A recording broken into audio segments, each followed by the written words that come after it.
Welcome back to Dialog Choices podcast. Like it or not. That's a different podcast. It's well known for how you can just be sucked in here against your will. Just, how did I get on this podcast? Oh, shit, I'm here again. Why won't they let me out? Still making podcasts? They still make podcasts out there. Somewhere out there. That's crazy. Mm-hmm. Could you imagine? Imagine people making podcasts still. I know, right? I like not to imagine that. In current year? Not on my watch. Anyway, just jumping straight into questions again because we're burning through these. Ryan Martiliano asks, what is the best free game you've ever played? Ooh. And like usual, it's like I don't really have an index I can review really easily. So it's kind of hard to think of what games even were free. Like I don't think of them as whether they were free or not. So the first thing, like Flash games. Yeah, like the first thing that comes to mind is the entire Rusty Lake franchise, except for the ones that are eventually not free. I guess I should call them Cube Escape because all of the Rusty Lake games are not free. And then We Were Here, the co-op game I played with Bird. The rest of the franchise cost money, but the first game was free. And it's a co-op escape room game, and that was neat. There's probably Didn't you play We Were Here too as well? Yeah, and We Were Here together. And We Were Here Forever, I think it's called, is coming out this year. The fourth one's coming out. Mm-hmm. And that's neat. And then we were when that game came out on PlayStation 4, they used our footage in the trailer. And did they ask you for permission? No. Whoa, that's weird. But it was like, that's neat. That's us. It's their stuff, but yeah. Yeah, and at the same time, how'd you figure out it was you? What's funny is I saw it's really. I mean, we're talking in it. Oh no, that's okay. That's like not that's weird. It's like a gameplay commentators style trailer. It's also maybe they did ask. I don't remember. I don't think they did. I feel like I'd remember. But the other way it's really obviously me is that I edit those in a really specific way because I show both perspectives at the same time with a diagonal cut between the two screens. Oh, I remember, yeah. So it's really easy to tell it's my footage, which led to a funny, I was going to say controversy, but not really. The controversy is a couple of comments on the trailer. But there's a couple of comments in the trailer. They're like, I got this game and it doesn't have split screen. Because they used footage of somebody who edited it into split screen. And as a result, they thought the game had split screen. But you have to play it on two separate consoles or PCs together. That also led to misunderstandings in the comments too. Like even if we would explain it, people would not understand that. Like, no, we only see our perspective. We don't see the other perspective. I'm just giving you both so you can watch the full thing for the full experience. This is called an editing. And it's up to you if you want to like cover one of them and get like half the experience at a time and like watch it twice or whatever. But yeah, like even when I pointed it out, people would still think that we could see both things and then be confused why we're confused. And it's like, no, it's editing. It's not, you fools. It's the magic of YouTube. It's kind of fun that, I mean, it's the sort of like room or escape room experience that gets people hooked. I suppose it makes sense for the first game to be free, especially because, if you're going to play with a friend, you're going to be like, I want to play the next. And then they sell 2 games. And I imagine to some extent they were just trying to see whether or not there'd be interest in it or something. Although it's a hell of a resource investment to just have it be that way.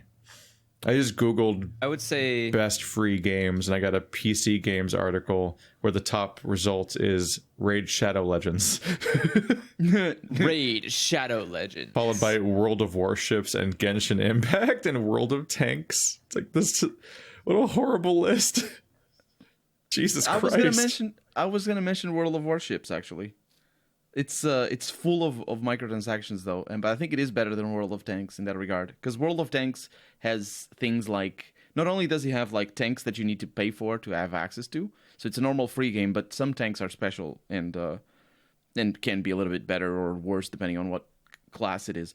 But that's just normal unlocks that you have to pay for. What happens in World of Tanks is that you have golden bullets, and those bullets cost money, and they get spent.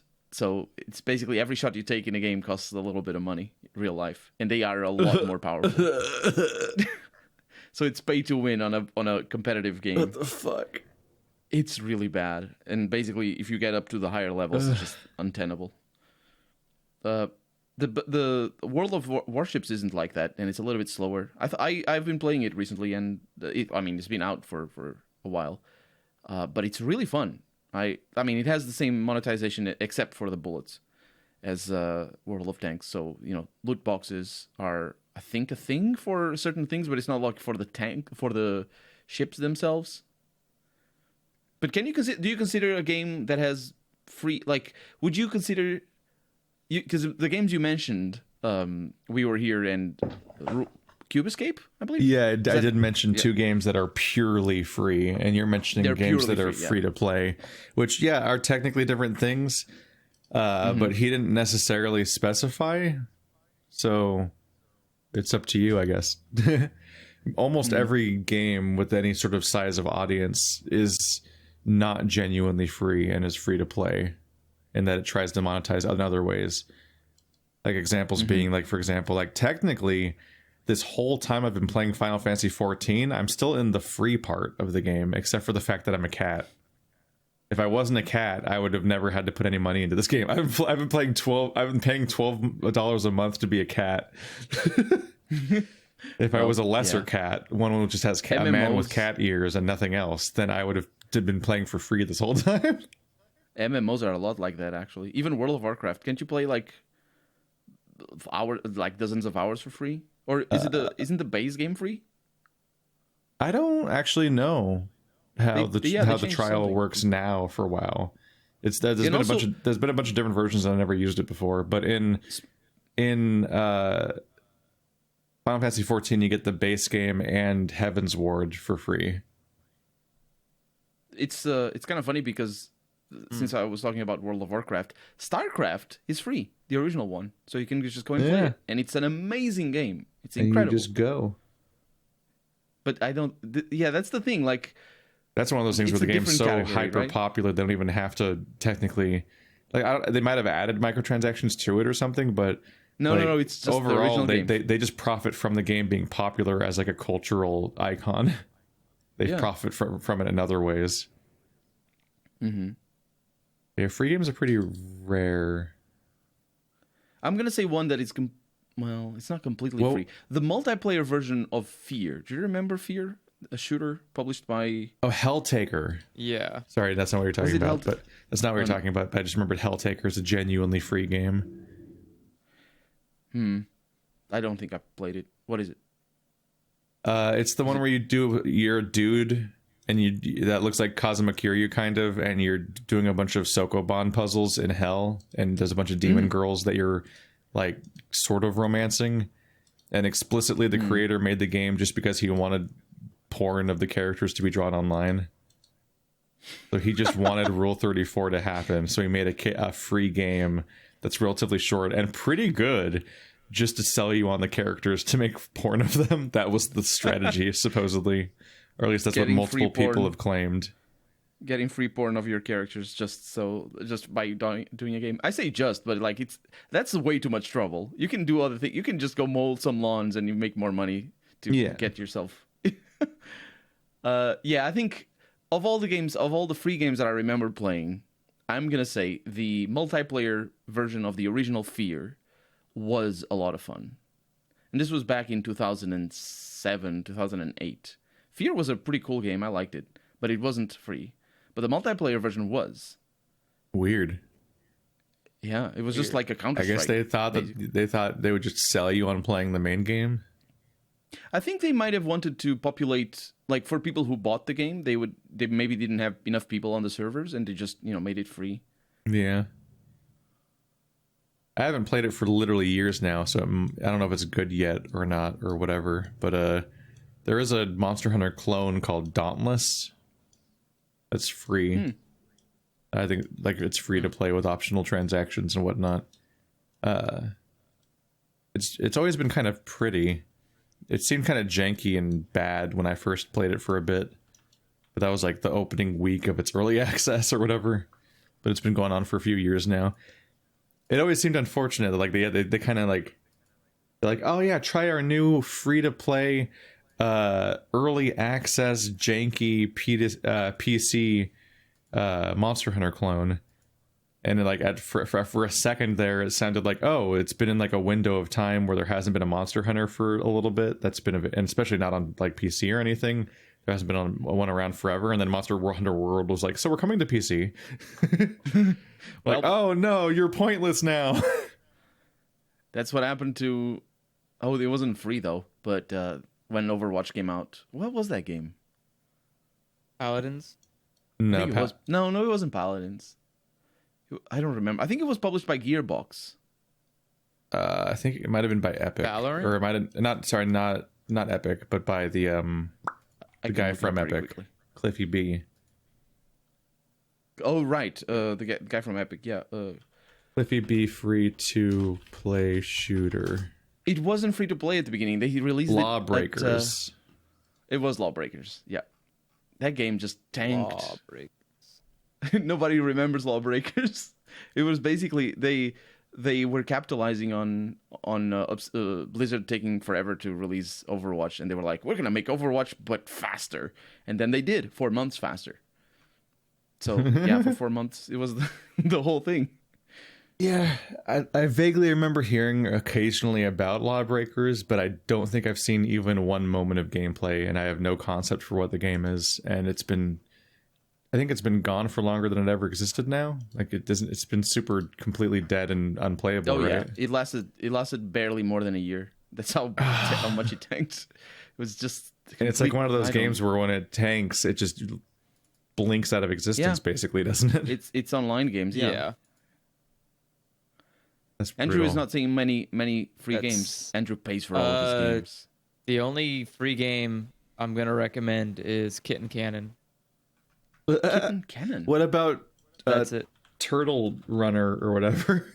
That's just Kitten Cannon reskinned. Wait, is that like Flash? Yeah, it's like an ancient Flash game. That's something I played a shit ton in computer lab. Kitten Cannon's it looks like Baby Maker Extreme. Yeah, you just fire a cat and then he dies horribly in various locations. Kitten Cannon's the precursor to every single like fling a thing to the other side of the map game. Yeah, but the turtle game, the turtle game was a runner. Oh no, not it was Hurdle Turtle. There it is. I found it. Yeah, not Hurdle Turtle. Not Hurdle. You were like enamored that wasn't free. With that was paid game. For, wasn't it? No, yeah. That was Xbox Live mini games. Xbox Live game. Yeah. Wow, yeah, it was a paid game. Those are like memorable, stupid moments from our past. And Hurdle Turtle 1, Hurdle Turtle Celebrations has 169 views. Hurdle Turtle 2 has 219. Oh my god. We played Hurdle Turtle on fucking Unfairnament. Guess what? The Unfairnament episode also only has 137 views. I mean, holy Hurdle fuck. Turtle's good. I think when I re-uploaded Unfairnament as videos on my channel, I think that became 90% of the views Unfairnament ever had. It's such like a hyper memorable thing that we did. And I look at some of these videos and it's like 100 views. Like, holy fuck. Unfairnament was like the funnest thing that I wish we could do more of. Yeah. Because it really was this such year a great especially, premise. It's the idea of just impossible to like, do. Yeah. But yeah, it's definitely like the premise is just so great to be able to just take like, all right, boys, we got a bunch of games and we're going to spin a wheel and whichever game it lands on, the one you guys verse in. And so like you get people with games that are like, what the fuck is this? They have no idea. They're not ready. And it's just a fun, like high stakes. Some really memorable moments, like Jake pummeling me in Mortal Kombat, and I'm like, "How the fuck do you block? This isn't fair." I think it's backwards in Mortal Kombat. Then literally the moment I find out that block is like left trigger for some reason, I start destroying him. That's Tekken. Backwards is Tekken, I think. It's backwards in most games, and otherwise it's Mortal sometimes Kombat is not, apparently. in other games it's the left button, so square or X. Mm-hmm. But no, in Mortal Kombat it's like the fucking trigger, and I'm like, well, I can't find the block button. And the moment I knew where it was, I started having a comeback, and he was suddenly scared. Yeah, that's like Mario. I almost won by yelling. That is a fair strategy. I forget it was that mech game that we did the verses in. What was the one where you just complained so much that everyone just wanted to stop playing? No. It was custom It's like Robo. a Mario Party, Which one was basically. it? Though Wasn't it custom Robo? It might have been custom Robo. I just scored 1,566 feet in Kitten Cannon. Was it? Beat my scores. Was it custom Robo? Yeah, it was custom Robo. Yeah. Yeah. I never played too many Flash games as a kid. I don't know why. You probably didn't have a really boring computer class in high school. That you couldn't play. Yeah, you couldn't play. Opportunity. You couldn't play in class. I was gonna say my most played Flash game was probably RuneScape, and that was just because I was in a boring infotech class. And the moment I was done with that, I never touched it again. Yeah. Yeah. There's just not a lot. Yeah, I'm trying to think. There's just not a lot of free games to recommend unless just go and play Flash games. Go on Newgrounds, look up popular of all time. It's probably there. I mean, what? Yeah. Alien Newgrounds is still Hominid around? was a free game.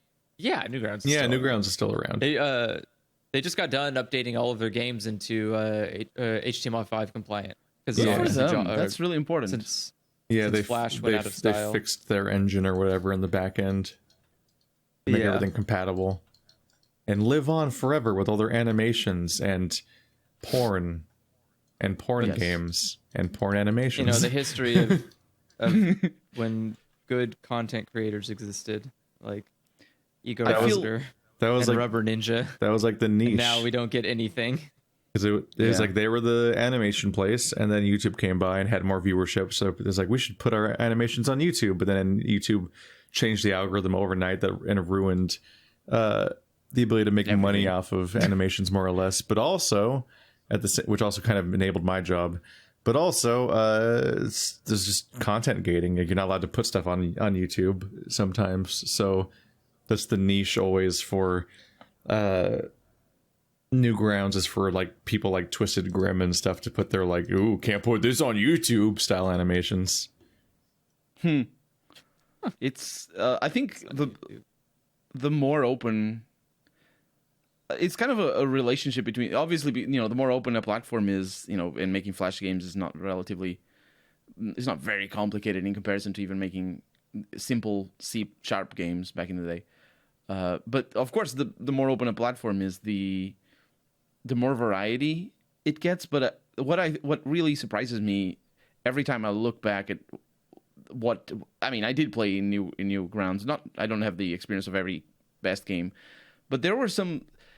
It's the rising to the top that I think shapes how we perceive the whole platform. Because I think for every amazing game in Newgrounds, there's gotta be like so many junk that it doesn't, like copies, or it doesn't matter.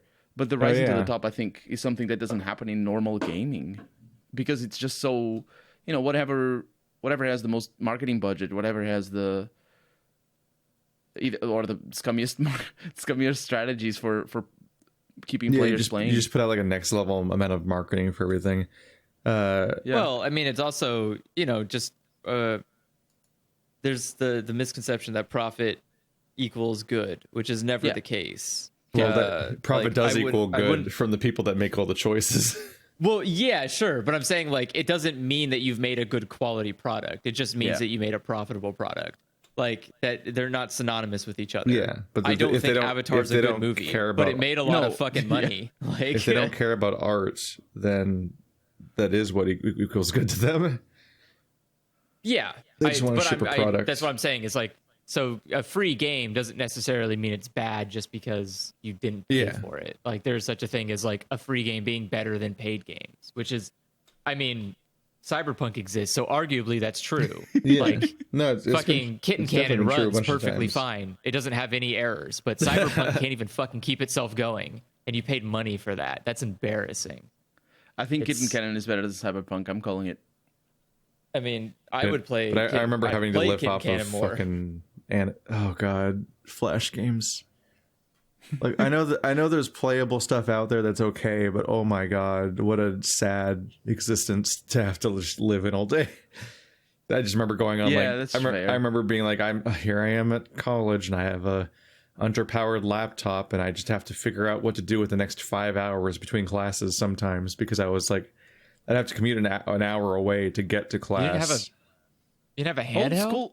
Old school games. No. Just get an old school game like GTA 2 and Diablo 2. Buy a fucking DS. You can buy them offhand for cheap, and you can get a million games. I think I did have a DS. I just really dislike handhelds. Staring at a tiny screen and having like uncomfortable posture and all that. Yeah, there's not an excuse. Go buy a Switch. Go buy a game for the Switch that will keep you occupied for 100 years. Of course, I have a Switch. Yeah, but I also am never in these scenarios to begin with anymore. Oh yeah, of course.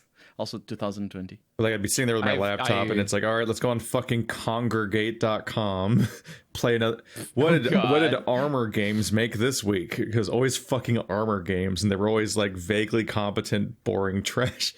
I played so many fucking like Flash tower defense games and so on. Does Pogo still exist? It does still exist. Oh my god. Pogo games still exist? Jesus Christ. Whenever I play a handheld game, I always want to stop after like an hour. Yeah, well, they are designed to be stopped after like an hour. That's the problem. Pop It Bingo's a good one. Peggle Blast, those are good free games. Peggle? Yeah, man, Peggle's good. It's fine. Nah. For a free game, I think it's pretty good. It's amusing to be like, let's go at each other and do like a versus match, and then it's like mostly RNG bullshit, but then you get to try to have fun with it. Yahoo Pool. Yahoo Pool was really good. That one pinball game from Windows. That was a free. Well, that doesn't count because you had to pay for Windows to get it, so I count that as a paid game. You always have to pay for your computer or whatever. Or your console. I think you have to. I think you can get that free, right? That's the pinball one. Yeah, I think you can get the pinball game for free. If I Google it, there's probably like a website. Yeah, Full Tilt Space, Pinball. That's it. There's probably just an emulator website at this point or something. Mm-hmm. It wasn't even that good. I played it like a few years back, and I remember being like, "This is not that great." No, it definitely just it existed in a vacuum, and that's how it got by. Pinball is a shitty game, like just as a concept. Pinball sucks. Like you have so little interaction. It's basically just a hyper arcane Skinner box where 500 overlapping things are counting up each time you hit them, and then they'll be like, "Whoa, crazy! You got the good one now!" And you're like trying to hit a bunch of like knobs and shit, but like. You have the most marginal ability to actually even interact with the ball, and it's mostly just doing a bunch of shit. And some of the more obnoxious pinball is just games, pachinko for babies. Yeah, and some of the more obnoxious pinball games, you'll hit it once and then just fucking wait for 15 seconds as a bunch of sounds and lights play, and then it finally comes back. And sometimes it takes so long it jump scares you, and you miss it completely because you're like, "Oh fuck, I'm playing again." It's down here. Yeah, absolutely. Yeah. I've only ever played on a single pinball machine. I paid €2, I think it was at the time. I went 2 times, and I was done for the rest of my life. Yeah, no. Out of all the out of all the things that are technically games in the world, pinball is the most jangling shiny keys in front of a baby out of all games that exist. Like that's all it is. It's so fucking trash. The entire genre is unredeemable. Well, that's if you don't consider. But it's not a video game either. It's a mechanical game. Yeah, but that's if you don't consider that's why I tried to correct to game. That's if you don't consider roulettes. What is it called? It's not roulette. What is it called? The thing where you push the lever. Slot machine. Slot machines. If you don't consider those to be games. Well, they're not games. Slot machines are more streamlined. Slot machines you don't have any control over. A slot machine is the most direct. Like Skinner box implementation for a human ever made, where it's just a box that you hit a lever on and a random result happens each time, and you're like, "Wow, I got it," or "Oh, I lost," and it's like instant feedback. A pinball is genuinely just distracting lights and colors. And like, am I hitting the receptors in your brain yet? Woo, woo, woo, wee! Oh, you did it! Oh man, look at it go! Oh, this time the thing lit up. It's like it's just to distract you. You're describing all arcade games. they all exist in that vacuum of like they're trying. No, a lot of arcade games are skill games. Yeah, but a lot of arcade games sell themselves as like, ooh, look, fancy colors, light, blight, blam. Like you look at the waiting screen for any old cabinet game, and they're like full of colors and flashing and all this shit that gets you excited. And then you play like fucking Space Defenders, and you're like, oh, all right, yeah. Guess I'll be here for 5 minutes. That's just but like old it looks video, way more that's interesting. just old video games. But those are still yeah, but I'm saying those are like proper video games still though. Whereas like fucking pinball games are like the worst ratio of like actual gameplay versus how much it's trying to tell you you're doing something. Either way, I don't really play a lot of free video games. All the free video games I played were back in the day before I could afford video games. I was gonna say Rocket League, which I think that might be free now, but at the time when it was quote unquote free, it was just because it was like a PlayStation of the month game. Plus. Yeah. It wasn't also actually Rocket League free. Yeah, no, has obviously the best free game ever made is fucking Minesweeper. No, Minesweeper sucks. What a boring. That's the opposite of a slot machine for Skinner Box. It's the slowest, most boring, most shittiest way to get any kind of reward in your brain. Like you just sit there for there hours. Isn't really a reward. The reward is that the sunglasses guy on the top of the screen smiles when you win because he didn't die. That's all you need to get a smile out of him. Like, damn man, go outside. Throw the rocks Minesweeper at, is like the opposite of a Skinner's fence. Box because you can just solve it. But it is possible, like the game itself is possible to get stuck. So not stuck, but like it's possible to. It's not a. You can get. It's a luck game as well. You can sometimes get backed into an uncertain situation. Yeah, that's what I mean. But when I was a kid, I thought it was just randomized bullshit. And then when I got older, I'm like, oh no, this is just a puzzle. Like it's solvable. Oh, you figured it out after. Yeah. I learned to play. Now, whenever Minesweeper shows up in a video game, I'm kind of like, oh yeah, I'll do this for a few minutes. It's kind of this is a nice break from all the fucking lights out they want me to play half the time. Yeah, actually, that's a good point. Like Minesweeper, and just that simple. Basically, another Elder puzzle. Yeah, it's kind of unbelievable that it doesn't get used more often in games. The two variations are Minesweeper and Picross. I don't know Picross. That's the one where each column in a row has a number, and that's how many of the squares in that row or column is supposed to be filled in, and it makes a picture when you're done. Mm-hmm. So you have to solve. You have to like processes of elimination, solve which ones are which. A similar, and then it's not on a grid, but a similar process of elimination logic puzzle is like there are 5 ladies sitting at a table. The lady to the left of the one with the blue dress is drinking a martini. And like it's like, oh, okay, each one of them has a colored hat, and each one of them has a drink that they have, and they're all unique. And which one is which lady's sitting in the second slot? Like those fucking riddles. But those are okay. I think when it starts to involve a little bit more maths, it's just such a specific. Those are just such a specific thing though, where I'm like, oh yeah, I also remember being in the gifted and talented program as a 5th grader, where we would just do these fucking logic puzzles over and over again, and they were basically all the same when you get down to them. Like they all have the same methodology. You basically just draw this like triangular grid that compares the assets against each other, and then you just essentially visually track down what you know based on all the information given to you, and then the moment any single thing gets made to be certain, you just draw an X on every single square that's above, below, left, or right, continue in any direction from the thing you know for sure, because now nobody else can have that dress, or nobody else can have that drink, or nobody else can be sitting in that position. So then that just leads to like cascading solutions. We're like, oh, okay, now that I know that, I know these next 4 things because they just crossed out everything else, and one of those wasn't Dishonored. It's just very common for people for video game developers to just put, I need a puzzle for here. What am I going to do? I can't come up with a riddle myself. That was just one of the weirdest choices I've seen. Like, I was vaguely novel, and I was like, oh, I'm playing this weird puzzle. And it's not just one of the usual Elder puzzles, even though it is an Elder puzzle, but not one that video games lean on a lot. But, like, usually it's like, oh, here are your different skills you have in your immersive sim, and they'll give you different options for navigating the world, right? Towards your goal. But in that one, it's like you could infiltrate the facility and sneak past all the guards and play a video game, or you could stand in front of this door for 10 minutes and solve a logic puzzle and skip the level. Like, I don't know what like.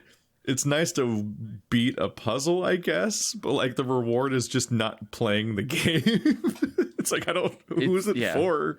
I think I solved the puzzle and then still went around and explored the rest of the world anyway. As well you should. That is how you beat that place. That's also what I don't like about immersive sims a little bit, is just the fact that like they're like, here's all the different ways you can approach the situation, but then like a jackass, I'll just compulsively try to go into every possible room I can go into. Of course. So those alternate ways of getting in ultimately amount to nothing, because I end up opening like 4 of them over the course of playing the level, and that's just I never like take the path to my solution, both because it's a blind run, so I don't even necessarily know exactly where it is at first, but also because I just want to compulsively look everywhere before I finish the level, which feels like I'm running counter to the genre's premise.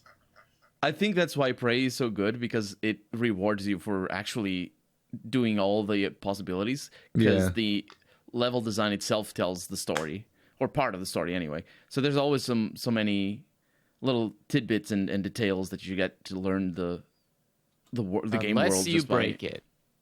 No, well, no. If the only way to break Prey, I think, is to trivialize the enemies, which is definitely possible. I'm not done with the game yet, but yeah, you can definitely trivialize the enemies. I think the puzzles themselves are mostly just Doom level style. Go there and get the red key, and go there and get the orange key. Well, it also, remember when you get the shapeshifting ability. I have that, but I don't want that. It sounds bad. I don't want that thing. I got that immediately. That was like the first ability I got, and I used it to get in. I used it to like turn myself into a can, and then use my size to break into a room that I couldn't get into. I know. I've thought of that, but I'm not going to do that because I'm scared. The game was like, wait a second. You should. No, but that's good. That's good. I think from the beginning, unless you pulled out some really janky, weird platforming, I think that's generally what they want you to do. They specifically leave openings that you can get through as like a coffee cup. Yeah. No, it definitely was like me running my. Like, the idea was that there was a gap at the very top of this like really blocked off room. So like it has a room with a bunch of stuff, and you're not supposed to get in it. You're supposed to like go around. There's a whole other way you're supposed to go. And I looked and I was like, there's enough room for me at the very top of this like stack that I could fit a can in here, but I need to stack a bunch of shit so I could get on a can, like be a can, and jump to the thing. And so that's what I did. I just like I forced myself in there to the point where like I got just enough in, and then I made myself back to human size, because then the game had to come up with fuck, where do we put this guy? And so it just threw me on the opposite side of the door. And I was like, haha, I did it. And the game was like, wait, no, shit, okay. And so like it like skipped playing some like dialogue, because it like there was supposed to be things happening before I got there, and it's like, I was like, good. Nothing is perfect when I'm here. Like, the thing that I noticed was that if you were really thorough and got all the skill points early and didn't do the main quest immediately, or whatever stands for the main quest, you can unlock basically all the things that normally are only unlockable to one of the paths. And so it adds a lot of possibilities for the places that you are eventually going to go into later. So it's like, oh, this is gonna be important later, but I'm already looting it everywhere. I remember there was somebody that got mad at me because I spent like 3 hours just thoroughly exploring and looting the entire hub area. That's how you play that game. Before I went on like one objective.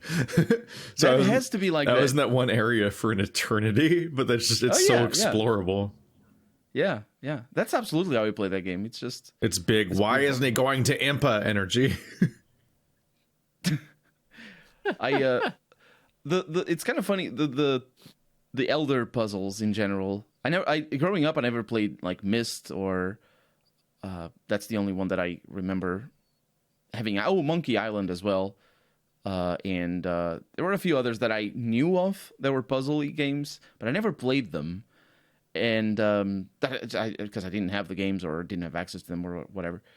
But I did love the puzzles in specifically Baldur's Gate and the BioWare games of old. Before I say of old, but effectively Neverwinter Nights. Excuse me, Baldur's Gate 1 and 2, and it wasn't BioWare. It was Lionheart. Lionheart also has some riddles, but the puzzles they do in those games are just riddles. They're simple. Some of them are really simple. Like, I have 3 legs and no, at night the one where at morning I have 4 legs. At midday I have 2 legs, and the one. So I have 4 legs and I must ice skate.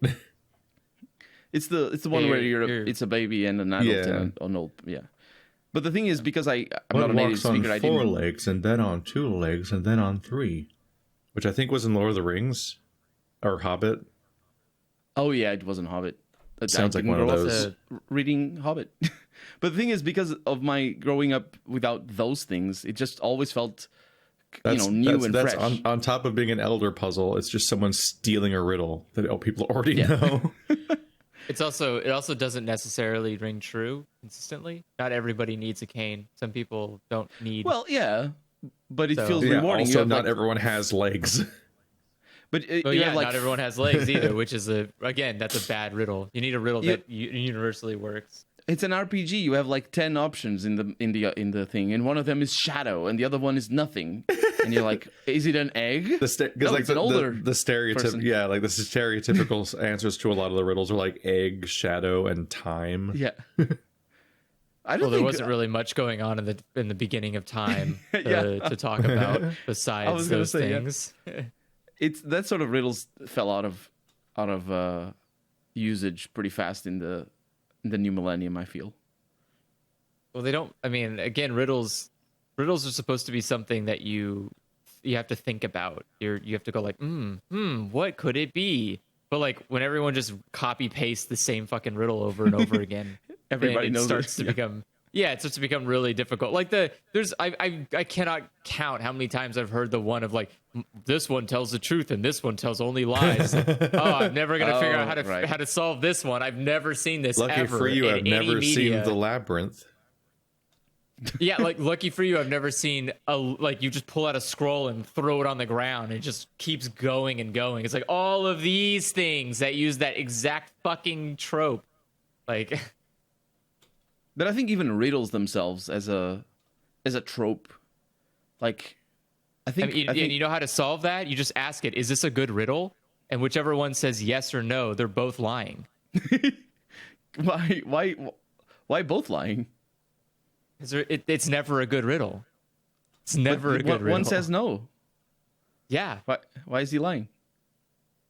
He is, because that's the one that's lying.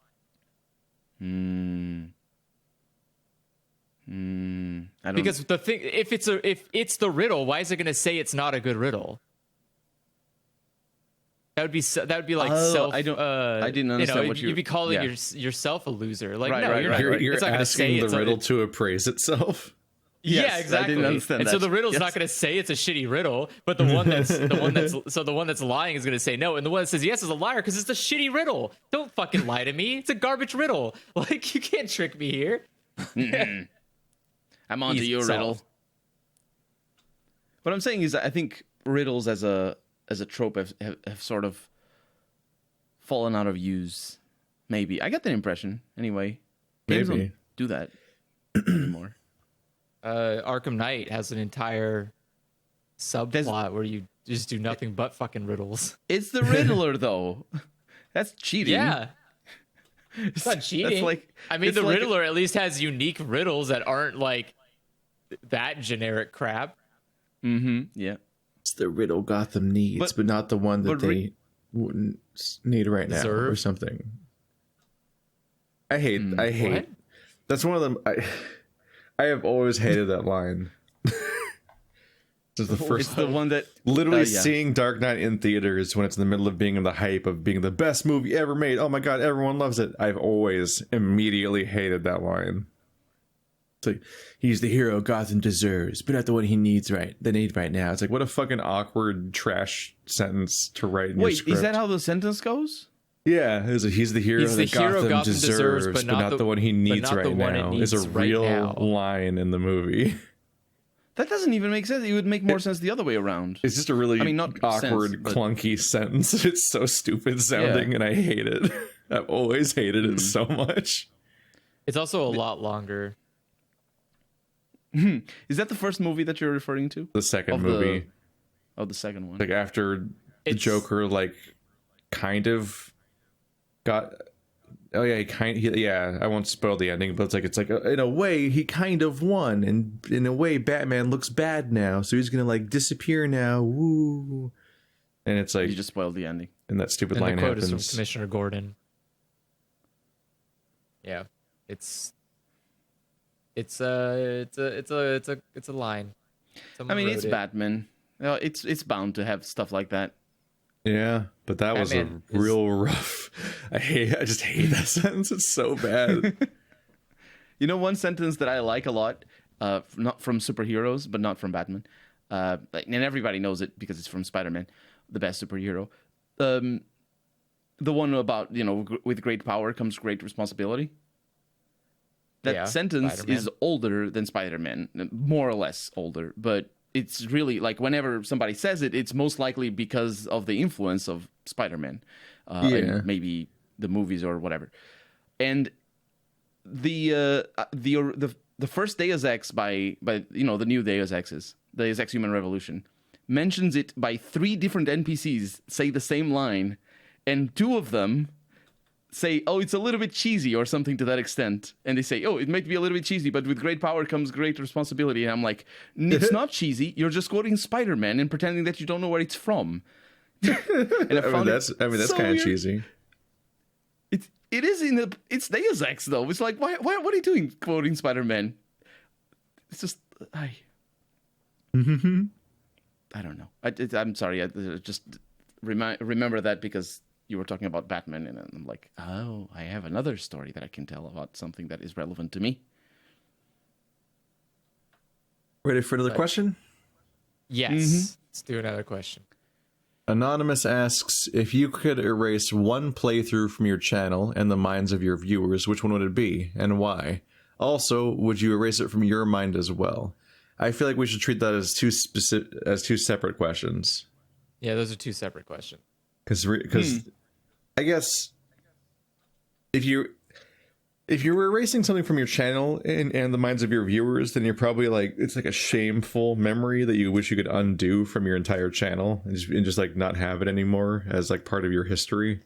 And in that way, then you might also wish you could erase it from your own memory too.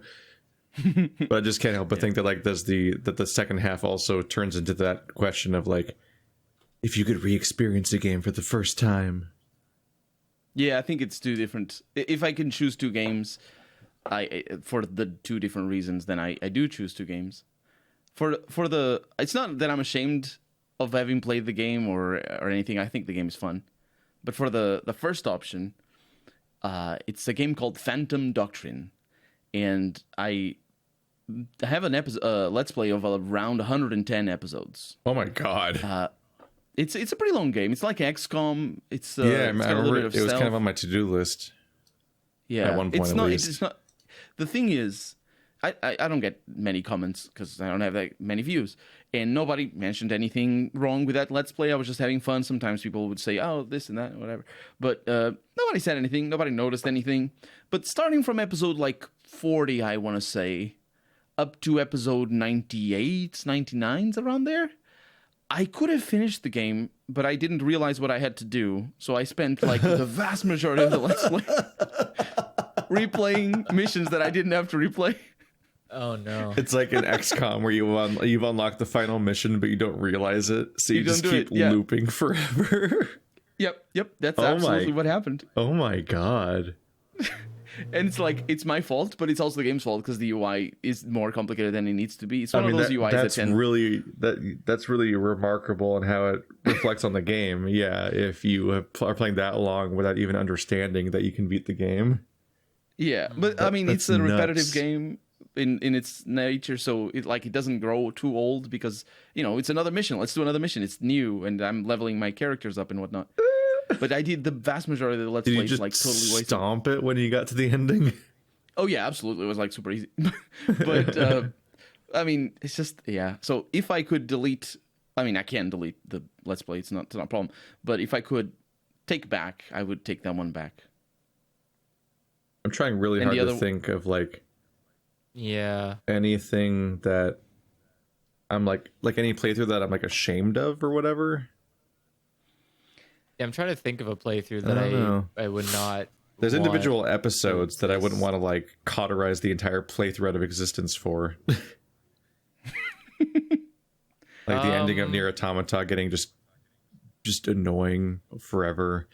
I also had a particular string of around episode 29 of various playthroughs would be around the time I'd have a cursed moment happen, in Outer Wilds and Metroid Prime. It's usually right around episode 29 is when I have I had 3 different playthroughs where it was that infuriating episode that everyone's mad at. When I struggle with the puzzle in Outer Wilds with the quantum stuff and then in Metroid Prime was the Pirate King or whatever the fuck, where it was how the fuck do I damage it? And I'm it wasn't working, and I kept trying, and I was getting tilted more and more. And then I think even my I'm gonna just stay here on this island because I'm terrified. And last episode, and I need to recover from it in Subnautica. I think that was also around episode 29. Yeah. But those you are all Outer great Wilds. playthroughs. You mentioned Outer Wilds, and Outer Wilds is definitely the game that I would like to forget, so I can play it again. Yeah. Yeah. That's exactly what my answer is. One. Yeah. And I think it's probably going to be forever. Not forever. They might come up, video game developers as a whole might come up with a better game than Outer Wilds within my lifetime.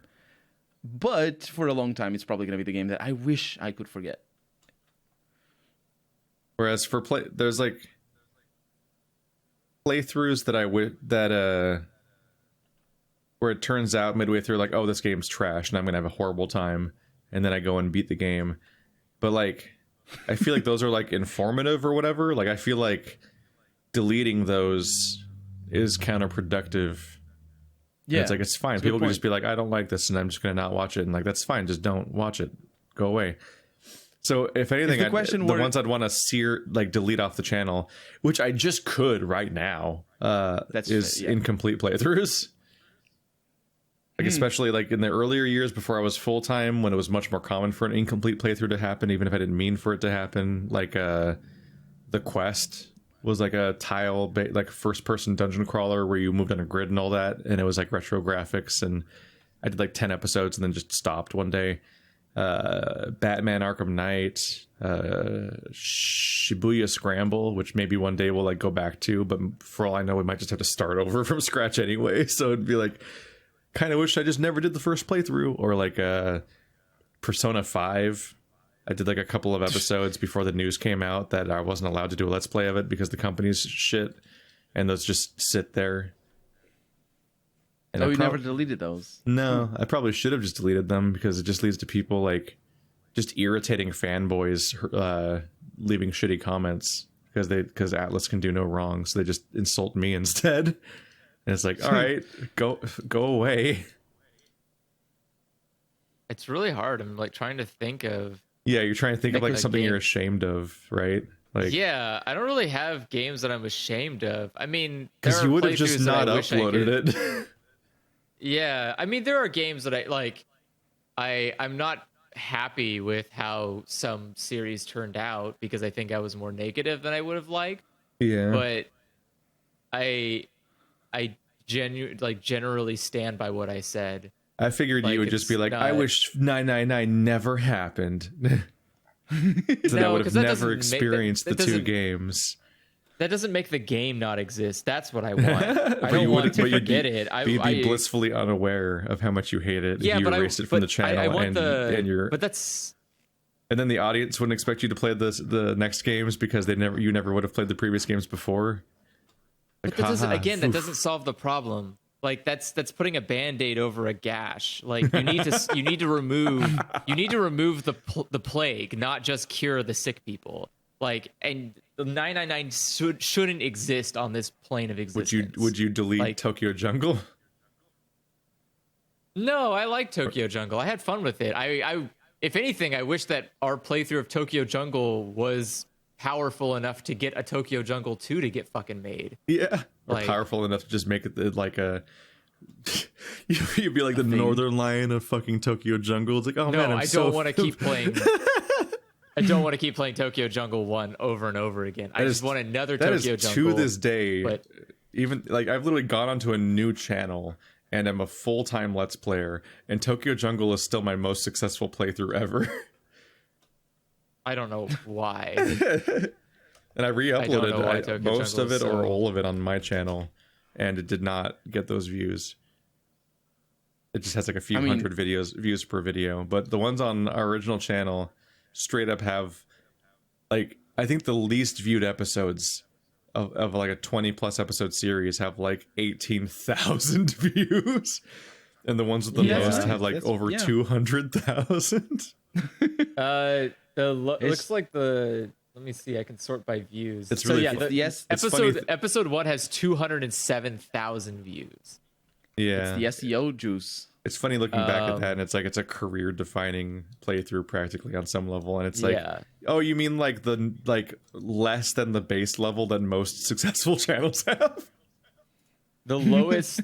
Like Game Grumps or whatever uploads a playthrough, and it's like, oh man, we're gonna cancel this series. This is not doing very well. It only has like 600,000 views per video. So the lowest views was episode 20 at 8,000. Oh no.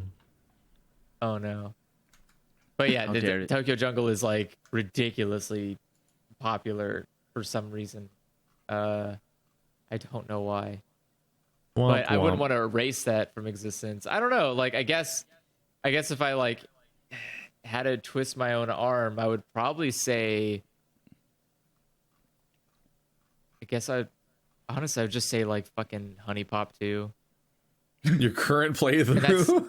Yeah, that's the answer for both. Like, I don't want to remember HuniePop 2, and I don't want anybody else to remember I played HuniePop 2. Like, it's just such a bad game. It's so unredeemable, and I could not, like, even marijuana couldn't make me have fun with HuniePop 2, which is really impressive. Like, wow, it really takes a game to be like suboptimal shit to not be fun while your mind isn't even cognizant of what being upset feels like. Like, it's just so bad, and I wish I could just forget about it. I just feel so angry thinking about it every time. I just watched a couple of episodes, and I can't understand. I mean, it's not a good game, but I can't understand your hate towards it. It feels because it's a sequel to a game that had everything except, like, the only thing that was different about HuniePop 1 that was like, the only thing bad about HuniePop 1 was that the mechanics of the game weren't as interesting. It was a very generic match 3 game. And HuniePop 2 adds a little bit of flavor that I like. It adds a lot of fucking shit that I don't like, but it adds some things to the mechanic that are more interesting. And then everything else just got fucking destroyed. So all of the good parts from HuniePop 1 just got thrown on the ground, pissed on, and thrown in the trash. And like, what? Why? Why did you do that? What the fuck compelled you to get rid of the only good things from your game? It's like if you played Sonic 1 and then played Sonic Adventure, and you're like, what the fuck happened? Like, what did you do to this? Like, Sonic was fun, and then you made this. What the fuck is this? What is Sonic Adventure but just a pile of shit with a Sonic character on it? Like, what did you do? And like, that's what HuniePop 2 feels like. You're like, I think I get it. There's a mechanic I can see that you wanted to keep, which is like, gotta go fast. But what the fuck is the rest of this garbage? You fucked up. And like, that's what HuniePop 2 is like. It's just, oh, you want to talk to girls? Too bad all of them suck now. You don't want to interact with a single fucking one of them. And you're like, Oh, I hope that's not important. It's like, that's the whole game. Oh, fuck. Okay. Well, it can't be that bad. You got to talk to 2 of them at a time. Fuck, dude. All the time. Two characters is it that all the suck. time? Like, yes, every fucking date is 2 fucking garbage characters. And you're like, Jesus Christ, dude. Okay, like, I understand. Yeah. I didn't notice that the writing was bad. The end of the game is like, aren't these characters shit? What if we made you randomly play with random characters that you don't like? And you're like, all right, I just fucking, why would they all be double dates? And Why would that happen that way? because the fucking mechanically speaking, they wanted to make it challenging, and so to make it challenging, they gave each girl a stamina bar, and so you have to switch between each girl so that her stamina doesn't go completely down. But on top of that, each girl has their own fucking baggage, which is a passive that makes it problematic to play. So like one girl may say, okay, well, if you want to get stamina, all stamina tokens, no matter what, always go to this girl instead. The other girl never gets stamina tokens. And you're like, fuck, okay, great. And so the game like understands that this is literally the stupidest fucking decision ever made and gives you an item that you can give to the girls as a date gift, which is just removes baggage.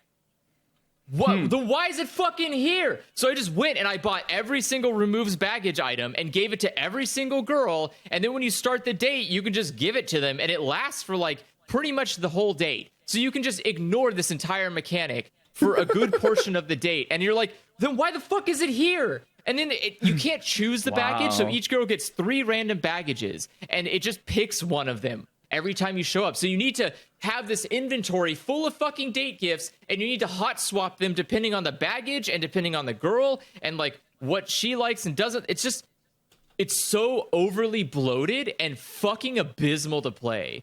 And like HuniePop 1 was just, hey, make sure to give girls a gift if you need help on the puzzle and make sure to feed them so you could get more moves to start with. And you're like, oh, this is cute. Okay. And you give them food so you can talk to with more. And the more you talk with them, the more you know about them. And then they'll ask you questions like, hey, I told you what my favorite ice cream is. Do you remember? And then you tell them like, yeah, I remember your favorite ice cream was fucking eating my ass. And then like they go, oh, thanks. And then they like give you, they like give you something for that, or they like give you a reward for that. And you can use that reward later. But HuniePop 2 is like, just ask me questions. Just ask me questions. I'm like, do you like going outside? I fucking hate outside. I'm like, why the fuck did I ask you then? God. Like, it's just everything about HuniePop 2 is pulling teeth out of your mouth, like with your own fingers. Like, you can't even use a tool to do it. You have to fucking slowly slip your fucking fingers off of wet teeth trying to pull them out. It's a Saw episode. It sucks. Where HuniePop 1 is like, oh, it's okay. Like it's not like groundbreaking, but it's not it's not offensive. You just walk away from it like, all right, cool. I fucked anime girls with a match 3 puzzle game. That's cute. But like hashtag goals. But like HuniePop 2 is just the opposite. Where like when you have sex with the girls, like, get the fuck out of here. I'm done with you. Please just fucking leave. God, if I have to look at you again, I'm gonna kill myself. And then it's like, well, you gotta have sex with them 3 more times. It's like, fuck, why? That's why. That's like writing is so important, man. It's impressive that you make a game where the entire crux of it is just fuck anime girls, and you don't want to do that. Like, you don't want to do the one thing about the game. Like, how did you fuck this up? And it's like, and I get it. Again, this is what happens when you let one fucking guy write an entire video game. Like, oh no, was that how it works? Yeah, it's just the fucking one guy who wrote. You can literally look at the credits and it goes music, art, programming, everything. But there's no writing credits. Huh. That's weird. I wonder who could have written this fucking schlock. And then you look on HuniePop 1's writing credits and it's like, oh, the creator of the game. Oh, you just didn't get fucking feedback on your garbage script. It definitely feels like somebody who wrote a thing with an assumption that they had the ability to do it, and they did not have the ability to do it. And it's fine, again, because in HuniePop 1, it was very tame. Like, the writing it's nothing to write home about, but it's not offensive. It's just like, oh yeah, there's this girl, like the obvious girls that you would be interested in. but this one only picks bad tropes. Like the HuniePop one had like, oh, it's the sexy teacher character, like college teacher character, and it's, oh, there's like the schoolgirl, like college schoolgirl, or there's like the shy nerd girl or adult film actress.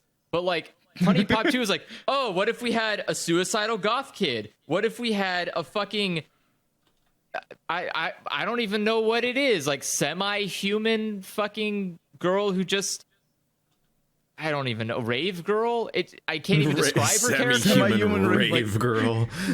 she literally, like, your introduction to her is, hi, who the fuck are you? And she goes, I'm willing to fuck you and anybody you want because I want to make the butterfly people happy. And I'm like, oh no, I'm just gonna go home now. Like, skip.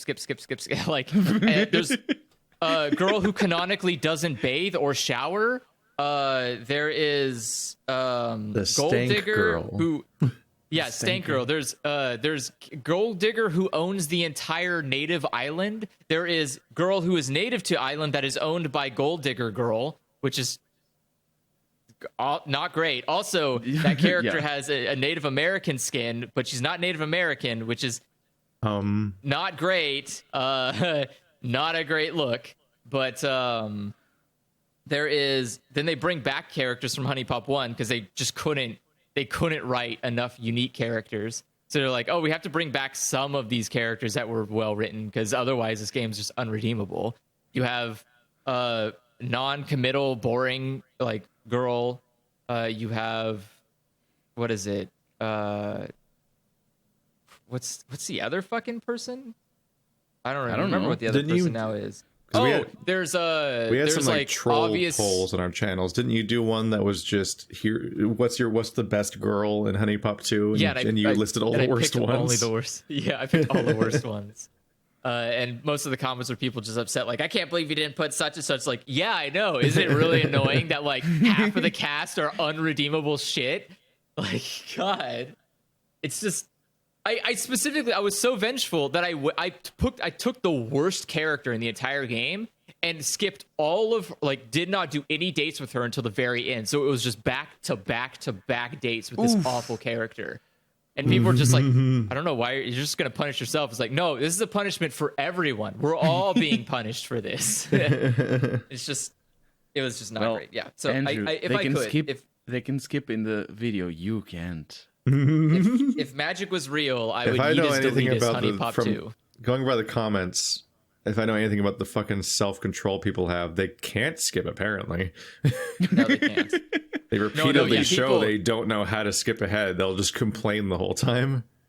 Like, every comment on HuniePop is just people like, please stop playing the game.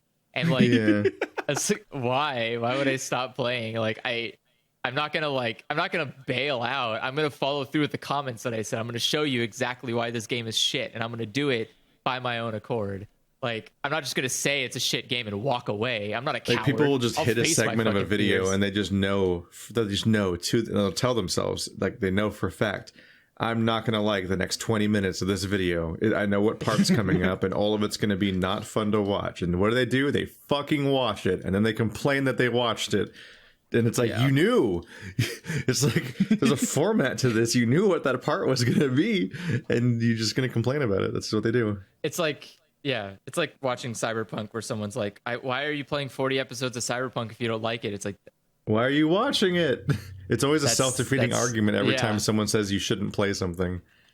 Yeah, it's like, I specifically, and I wasn't shy about why I play these games either. Maybe they need to open their mons a tiny bit, please. Once I got to once I got to, I think, like episode 3 or 4 of HuniePop 2, I like basically just took time at the end of the episode. I was like, all right, look, I'm gonna talk about shit and I'm gonna explain exactly why this game's fucking garbage, and going forward exactly what like I'm playing this game for, which is just to show you just how fucking bad it is. Yeah. And like I did the same thing with Cyberpunk. I was like, look, I'm playing this game. I fucking hate RPGs. And I have no interest in Cyberpunk, but it's a shit show, and we're going to see just how bad of a shit show it is. And so, like, that's the whole premise. I'm playing a game that I know I'm not going to like, and I know it's full of fucking garbage bugs, and I'm going to be frustrated. But the point is to show you that this is a video game that literally came out for $60 fucking out to the open world. Like someone literally sent this to a fucking distributor to get sent to people's homes. Like this fucking happened. No, like that's the whole that point portion of the that. audience is just constantly like, what, Jason Statham? Wait, no, that's the bald guy, isn't it? What? I'm thinking of the wrong guy. Yeah. No, I was thinking of the Vin guy Diesel? from. No, I was thinking of the guy from Arrested Development. The main character. Oh, Toby. What's his name? I don't know. I don't remember what his Tobias Funky. Development act. Not Tobias. No, it's not the Jason Bateman, not Jason Statham. There we go. Oh. It's the first time I've had to process how similar their names are. It's like the Jason Bateman moment in Arrested Development where he goes in the freezer and there's a paper bag that says dead dove inside. And so he pulls it out of the freezer and he opens it and looks inside and then closes it and says, I'm not sure what I expected. Because it's just a dead dove inside. It wasn't lying. Because it was like the guy that plays BoJack Horseman was like a magician, I think, and killed one of his birds or some shit. Like that kind of some shenanigans happened. But like it's just that like they like. It's like when somebody hits episode 10 of 999 and they decide that they hate our playthrough of the game, and then they just power through all the way through the entirety of that game and Zero Escape. I'm just like, I don't know why you're like this. You seem miserable, and like reading your comments makes me miserable. So I usually just like once I see that they're settling in to just be insufferable, I just ban them, and so I don't have to see their comments anymore. It's like, all right, that's enough of you. Goodbye. It seems like impressive. The most innocuous case of sunk cost fallacy ever, because the sunk cost is so little. It's like I don't know. My thing is like there are very clear videos that I'm having a good time with, and you can go watch. You can tell what they are because they don't have views. Yeah, exactly. Look for the ones with the least views. Those are the ones that I had fun with. Yeah. It's the algorithm. It's the algorithm, Andrew. It's because you. Oh, I'm sure. If people don't like you, they comment about it, and that makes the video do better. It does, yeah. But if you're just being the only pleasant, reason why no one HuniePop 2 says did anything. as well as it did. Yeah. Oh, do you think? But there's YouTube like I was gonna ask. Do you think YouTube would be a better platform if videos with fewer comments would get up? No. I mean, I don't think that I think the algorithm taking comments into account is just kind of a problem in general. Yeah. It's up there with like Twitter and trending, where it's just like this just makes the website worse. Like, I know why trending exists, because it makes it feel like there's a daily event that's happening on Twitter and everyone look at the thing that's happening, because otherwise it's just like, I don't know what the 3 people that I follow post today. Oh, but that's the best part of Twitter. Because it's the difference between being Facebook, where it's just like, here's the handful of people that I'm like I have like a friendship with, and they're my mutuals, and like that's just the whole website, versus like, here's stuff to make you check back every day. What's trending today? Oh my god, engage with this. You should respond to the trending thing. And so like if you go to the fucking anything that's trending, it's just like, it's basically just spam. Like, it's so many people feeling the need to interact. It's like opening the fucking stream chat to a massive stream that has so much chat that it's just like you can't even read any of the messages because it's going by so fast. Yeah. And in many cases, it's like everyone's mad at somebody. So then it's just that happening at that speed, but all directed at somebody. Like just burning them just to the ground. Like I've been comparing it to Shirley Jackson's Lottery, where it's just like, nope, that person drew the black spot. Everyone throws stones at them today. And that's just the website over and over again. And like trending does that. Trending makes it be like, here's the big popular thing where everyone's mad at somebody. So here, click this tab and it'll bring up a bunch of tweets about that thing. Inform yourself incorrectly, usually in like 30 seconds. And now based on your misinformation about what the situation's about, now start throwing stones. And then it snowballs more, because as the more people throw stones, the more it trends for longer, which leads to more people seeing it on trending, and it just keeps going and going. That's just social media in general, though. It didn't used to be. No? No. Social media used to be like really social dumb media posts used of people to be going, MySpace. Yeah. Oh, You I had- mean, yeah. But You when I used to say have used 20 to be, I mean, friends, and that was the whole website.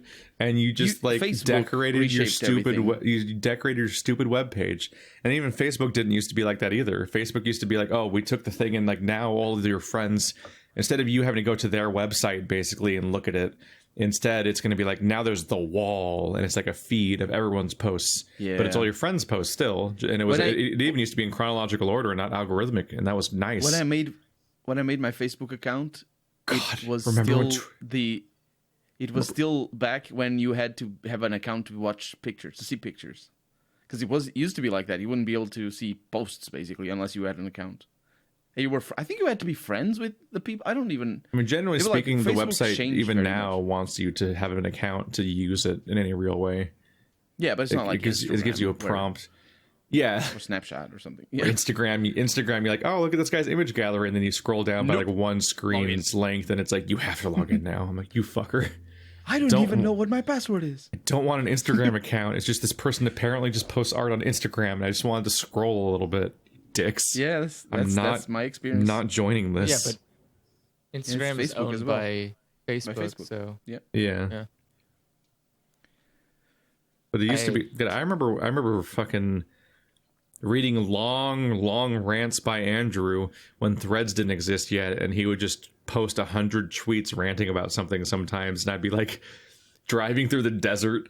I remember specifically, like, I stopped at a Subway with Max, and we were like taking a break in the middle of a long trip, and you were in the middle of ranting about something for like 100 tweets straight, and Threads didn't exist, so they were just separate tweets, but you could actually read them back then because Twitter used to be chronological. Oh, So you would just Well, I mean, scroll. it 'cause still it can be. no, Why not? it's just not chronological. That's just not how the You website can works. see latest. You can see latest tweets. You click on the thingy. It fights but you. latest- It tries really hard to trick you. It does. It does. And Facebook and does like your the same feed thing, will where it randomly used to- teleport around, and it'll glitch That's out. the worst and thing. then in many cases, That's the worst you'll be scrolling, and it's like, we're never going to let you reach the top of the feed, so they'll start repeating the same tweets over and over again. Like, motherfucker. Yeah. You can scroll so hard that you have repeating tweets and still have not seen tweets that happened in the time frame of those tweets because it algorithmically just chose which things happen. Like I noticed That's that why- when I was trying to like, get voice people for the bouncer loading screens, the initial post about how I was going to do that potentially got a decent amount of interactions and whatnot. But then when I actually posted the thread trying to get people to volunteer, that one got like no interactions, and it seemed to be just algorithmically suppressed. And then I would try retweeting it, but that wouldn't work either. So then I gave up, and I was like, hey, so I made a post about like signing up for like the voice roles if you want to. Just find it on my profile, and that's what got the most like interactions and viewership. I'm like, motherfucker, this website just chooses which tweets count from me somehow. Absolutely. Yeah. It's the problem with the algorithm. It's just like you have to, as a viewer, and when I say a viewer, obviously not in this case that you're talking about because you're the content creator of the tweet about thing, but as a viewer and a consumer of the website, and YouTube is the same thing. You have to actively fight the algorithm to have any control whatsoever. Otherwise, it's just like, feed me things to my eyes, and then that's part of why we all know where Twitter that is ends. such a horrifying, toxic, like aggressive place. Because like I have to like, because what the algorithm likely does is I'd make a tweet and it shows it to like 3 people, and if they don't interact with it, then it's like, that tweet must suck. Let's not show it to more people. So you got to be like incendiary. You got to rile people up. Everything's got to have a cause, and there's got to be a thing that you're indignant about, and there's got to be like a thing like you bet your ass my tweet always does well when I'm like, and here's a massive problem with YouTube. But when I'm like, here's a picture of rocks, it's like, no, mine is fuck you. always the opposite. Whenever I post something about something that matters, nobody likes. But then I post cats or something, and then I like that. Like Yeah, cats. that also that's a grabby thing. Yeah. Well, That catches the attention. that is why I use Twitter specifically for looking at art. Mm-hmm. I think everyone Because said what playthrough they would delete or tried to. Yeah, I did. Yeah. Yep. I believe we answered the question. Yep. Hungming Chu asks, what are your favorite, least favorite creatures, animals? Least favorite? Then what are your favorite and least favorite mythical creatures? And what is the most interesting incorporation of these creatures in the media to you? So I guess what's your favorite and least favorite real and then not real creature? My least favorite. I'm trying to think. My least favorite animal is really tough. My least favorite animal is probably geese. They are really sharks. weird. I never dealt with sharks. You can't. How the you're from fuck California. often are you running into sharks, bud? Yeah. You're from California. You might have dealt with I learned young. That doesn't count. It's a game. Otherwise, I'm gonna say Zerg. I also hate sharks in real life. In fact, you might say more. Again, the unlikeliness. Well, but still, sharks are a thing that you can have a fear of, and it's yeah. I don't like geese because they're just in real life. Geese are weird because they're curious creatures, but they're very, very cautious all the time because obviously they're not predators. But they're really curious. And my grandmother has a farm, and she always has some geese, and they'll just attack you. Not as in like obviously if they decide to attack you as in aggressively, they will. But you can just shoo them around and they're okay. But they'll like if you're. I think I was like 13 or 14. I was helping my grandfather with I think it was a tractor or something to do with a machine. I was just like bent over, and just like dealing with the things. And the geese would just come behind me, completely silent, and just they were doing it on purpose. And ever since then, I don't like them. They were absolutely doing it on purpose, and they would just snap at me. And be I wonder if I should go hunting and go find our old podcast that's just like Andrew's geese story and repost it somewhere, because that's like year one. No one has seen that clip. Yeah, I don't. But he has a geese story from the very beginning. I have a lot of geese stories. I remember we were specifically huddled up in the middle of your garage, facing each other around like one microphone during that recording. Yeah. Yeah, they're weird creatures because you can't tell what they're thinking. They don't have facial emotions. I don't need to tell what they're thinking. They're shifty. They might be geese. scared. They might be scared. They might be curious. They want to eat you. Geese don't have authority in my world. They peck. They peck? Yeah, it's dangerous. Yeah, I've got 2 arms. I can karate chop their neck in half. Like, but I don't want to hear about them pecking. Coming. That's when you see them How do you coming. not see them? How do you not see them coming? They can't sneak up on you. They do if you're working on something. They're literally the worst sneaking creatures. They are very quiet. They will slowly walk to you. No, they peck at you. It's worse than chickens. Chickens are also bad, but at least they always make noise because you know how chickens work. They're a 2-stroke engine all the time. But geese lack better. Geese lack any ability to avoid you in a real face-to-face combat. That's true. I'm not saying you have both legs and arms that have higher reach and more mobility than they have anything to do with you. Yeah, I'm not saying that on a honorable confrontation, I would be beaten by geese. Even a dishonorable confrontation, it's over. They are bad. One peck, all you do is you swipe around with your arm up, put your arm around their neck, like put their head in a headlock. I can't do that. Squeeze as hard as you can. My grandmother doesn't. Done. Over it. You can snap their neck that easily. It's easy to kill a goose. Just done. I have. You know what? I've actually killed a goose, but not that like that. That's inhumane. That's inhumane?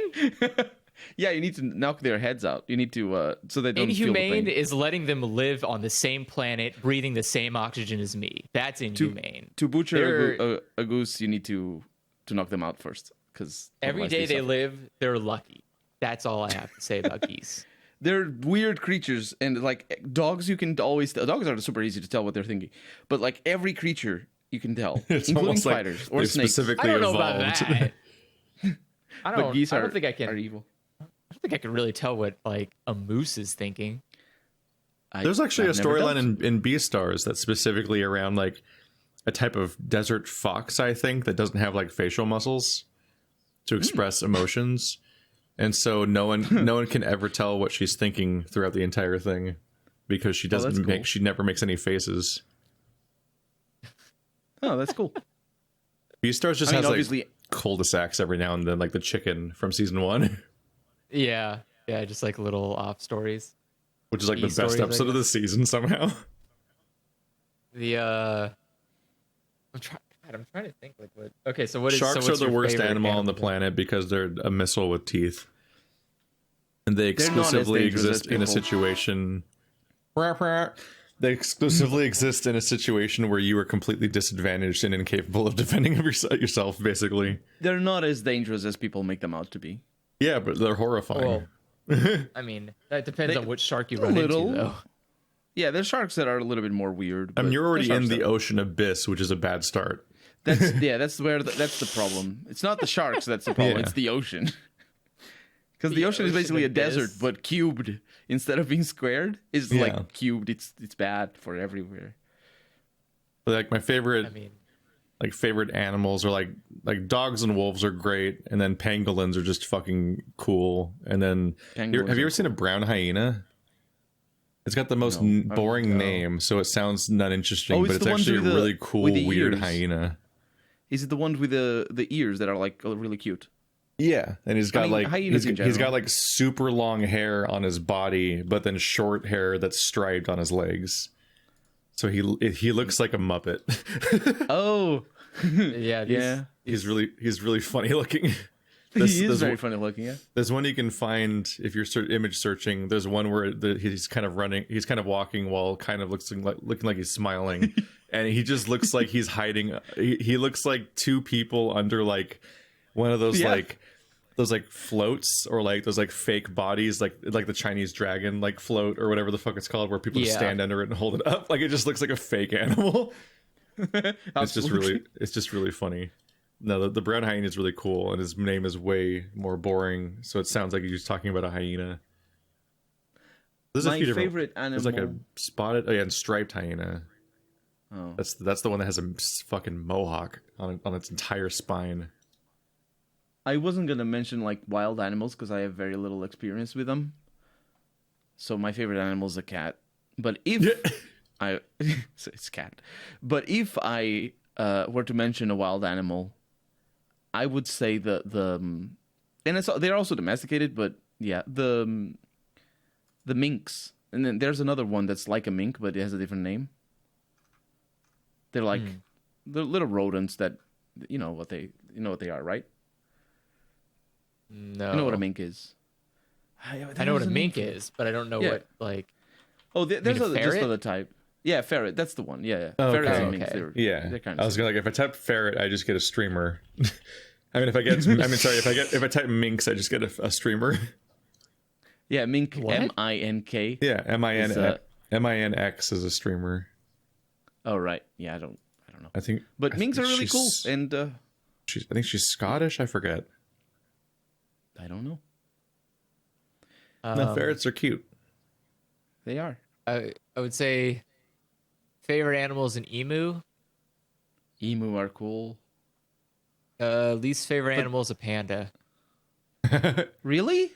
It's gonna be. Yeah, I was gonna say it's a rant about him being a useless fuck. Like, what? You won't even fuck right. Why won't you breed? You just eat grass all day, and it's so bad that you do it all the time. No, not even eat grass. They eat one specific type of grass only. Yeah, like, the hardest to eat grass. Worthless. The one that's just wood, basically. There are a lot of animals I don't want to go extinct. Pandas can just fucking leave. I won't miss them when they're gone. Goodbye. Wait a minute. Emus are I was thinking the wrong bird. You like emus? What? They're scary. Emus? Yeah, emus are great. Yeah. Emus are just like emus are better ostriches. Ostriches suck. They're like shitty fucking birds. That's true. Yeah. But emus are adorable. They're like all little fluffy birds, and they got like short little necks. Stupid Muppet face. Yeah, they got little Muppet faces. They're adorable. I love them. There was ostriches are just scary in person. They are. Ostriches they feel too proud of themselves. I don't like that shit. Get They're out also of here. taller than you. It's like, oh, well, yeah, God. but like, they can't even fly. Like, get the worthless. I don't care about that. But emus are adorable. They're very cute. They're human sized and they're very fluffy.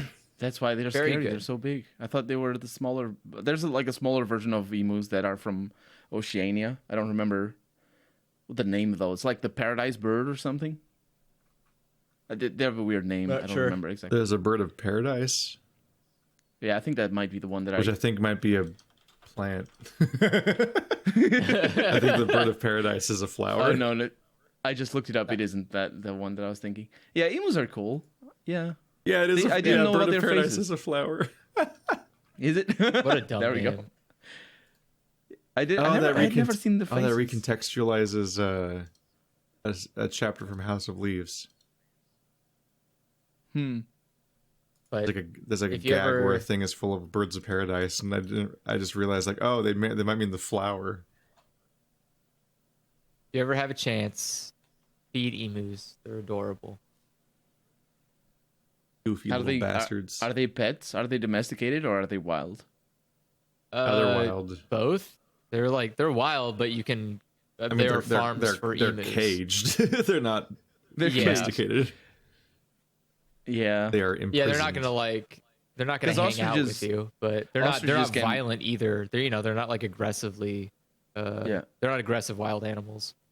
Ostriches can be domesticated. They have like a window, a pretty wide window on their kids.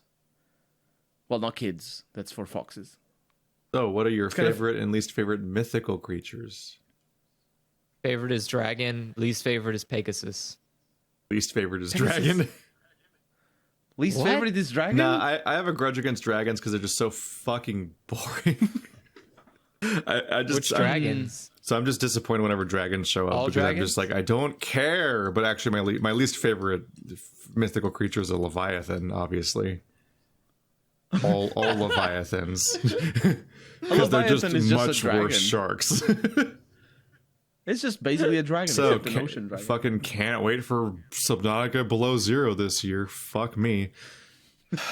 Wait, what's below zero? Is it ice? The sequel to Subnautica is coming out this year. You're gonna be trapped under ice? It's coming out in like May. Yep. That sounds. There's an like- ice roof. It's worse now. I don't want to. Yeah. I want to play it because Subnautica is really good, but I don't want to play it because Leviathans. I'm fucking terrified of them. It's horrible. But it is like Subnautica is the best like open world survival like game I've ever played. It's just really enjoyable aside from all the parts that I'm terrified of. Whereas usually the whole genre is so janky and unappealing and just boring. I find the inventory management to be really constricting.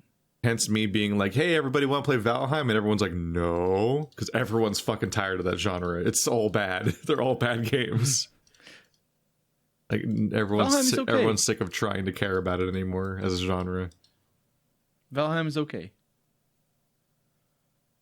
But yeah, I found that in Subnautica the inventory management was a little bit like you were always needing to go back and just get more Yeah, it puts you on more loops. space. Yeah. Make it work. And then I don't know about- favorite fantasy animals, just werewolves. This is a known entity. That's also a person. That's also a person. You can What? they can be a person if it's a fantasy creature. Okay. Well, I guess then I You- can say you- vampires then. You can be like it's a changeling or whatever. Then I can say vampires. They're also a fantasy creature. Yeah, they are. Yeah. Yeah, vampires are my favorite. Vampires are. They're even less a person than a werewolf Then a werewolf, that's true. because they don't like they undead. don't change. Yeah. My But least no- favorite. Yeah, I don't know. I don't have I guess it's kind of normal for a lot of people to grow up and be like have like pet affections towards certain fantasy creatures like unicorns and the tropes, the normal things. I never really did that. And I suppose like certainly not pet hates towards anything. I forget. Did you say your least favorite was unicorn, Andrew? Pegasus. Unicorn with wings. Yeah. Doesn't know his place. Yeah. Flying horses just sounds like a shitty idea. I don't They like will that. hurt. They will. Yes, they will hurt themselves. A horse hurts itself like. But It's so easy for them. It's just a fragile animal, and then you add wings. It's like no. I'm just thinking about the fact that have you seen horse shit? I don't want that flying out of a flying horse. That sounds awful. I don't want to be like just living my life and literal shit comes from the like horse-sized shit comes out just from the sky. No thanks. Oh, but Forget think it. of That's the awful. Pegasus flying in the sky. It's so nice. Yeah, but you have to you have to imagine like this giant buff bulky horse flying through the air, and if it's a guy, then you got a giant fucking wang horse flying through the sky. No Not all thanks. the I don't time. want anything to do with this. Like A horse doesn't need to be ready all the time. It doesn't have to be ready. I mean, yeah, but I don't get to decide when it's ready, and so then there could just be a flying horse dung flying at me. I don't like it. No, I don't like anything to do with horses. Belong on the ground. They need to stay there. That's where they need to stay. I like dragons because they're basically just cool dinosaurs. They're just dinosaurs that are like way too big and breathe fire. That sounds awesome. I love the sound of that. I'm always just really disappointed when like an entire narrative thing is like all hyping it up a thing, and then you're like, oh, it's a dragon. Okay. I mean, they're not. I understand that. They're not like, you know. Like literally anything is more interesting. I think like a weird centipede panda bear that goes under the earth and eats goblins for breakfast. Yeah. That's more interesting than a dragon. Anything. I don't think that they're the most interesting. I just think they're just my favorite. Like if the cool. question I was like the understand. most Yeah, interesting, you definitely wouldn't be dragons. Yeah, they're But that's they're I just think- dinosaurs with wings. Like I also like it's not I like the someone- narrative strife that comes from werewolves. There's like a like, character with motivations and struggles and things. Dragons are definitely improved by being by talking. Yes, that is true. like villain Trettenmirth in The Witcher, which was butchered in the show. Like, oh, Jack Three Daws and all that stuff. Like, Did they cancel the show already? What was that? Did they cancel the show already? No, it was just bad. And People canceled it for everyone them. loved it and it did really well, but it was bad. Oh, Witcher I haven't season watched it 1 is yet. so bad. Oh no. I mean, I know everybody loved it, but Yeah. It's just I did a whole episode on it that you can look if you want to, but it's just like, in short, it's adapted from a book and it's adapted badly. I remember your podcast. And if you're going to adapt stories really badly, then just don't adapt them. Just make up new stories with those characters, because you clearly didn't want to tell the story that was in the book, but you tried for some reason. It's like the majority of the entire season feels like one of those insufferable movies where they adopted some book and like they have like, oh, this book might be well served by like a 3-season television show, but instead we're going to tell the entire story in 2 hours in one movie, and you're like, oh fuck. So it's just like entirely exposition, but it's also somehow moving too fast and it's all clunky and awkward, and then you're like, what was even the point of that? And then you're like, oh yeah, if you read the book, there's like 500 pieces of additional context, and there's actually like a theme to the narrative, and it has a point, and it goes anywhere. Like the number of like entire characters and storylines in the Witcher show that just show up for a second and then don't go anywhere and then vanish. And it's like, what was why bother? Why did you do this? Like I think about there's a satyr character that they have these amusing confrontations with over and over again over the course of one story, and the entire sum total of interactions with the satyr in the show in the episode about the satyr is like 30 seconds. And I'm like, why? Why'd you even adapt the story? It starts to feel like the Benedict Cumberbatch Sherlock show, where each of those episodes is technically an adaptation of an OG Sherlock storyline. Like, oh, here's the one with the statues, with the statue heads, and one of them has a thing in it. Now here's a study in Scarlet, and so on. Like, each of them is a classic Sherlock story that people know, and they get increasingly disinterested in actually even adapting each story, and to the point where like entire episodes of Sherlock, which are 90 minutes long, are like an hour and 10 minutes of random bullshit that they're making up, and then out of nowhere they're like, oh yeah, anyway, here, let's introduce the premise of the Sherlock story and we're done. And they don't even bother doing a mystery, and it's just like, why did you do this? And that's because the writers don't know what mystery is. That's why. Like the Hounds of Baskerville was infuriating, and that was before people even agreed the show was bad yet, but that episode was so insufferable. That one in particular was the episode that made me stop watching the series. Yeah. I never even watched the Boomerang one. Yeah. And like no. The Witcher's a little bit like that, but it's not completely full of like made up bullshit and like wasting your time. It's just that I don't know. They either needed to make different choices about how to adapt the whole show, basically, because they decided that they wanted to have Ciri and Yennefer in every single episode, which makes sense in the long term because they're going to be main characters later. But Ciri is not in the first book at all, and Yennefer is in the first book in one story.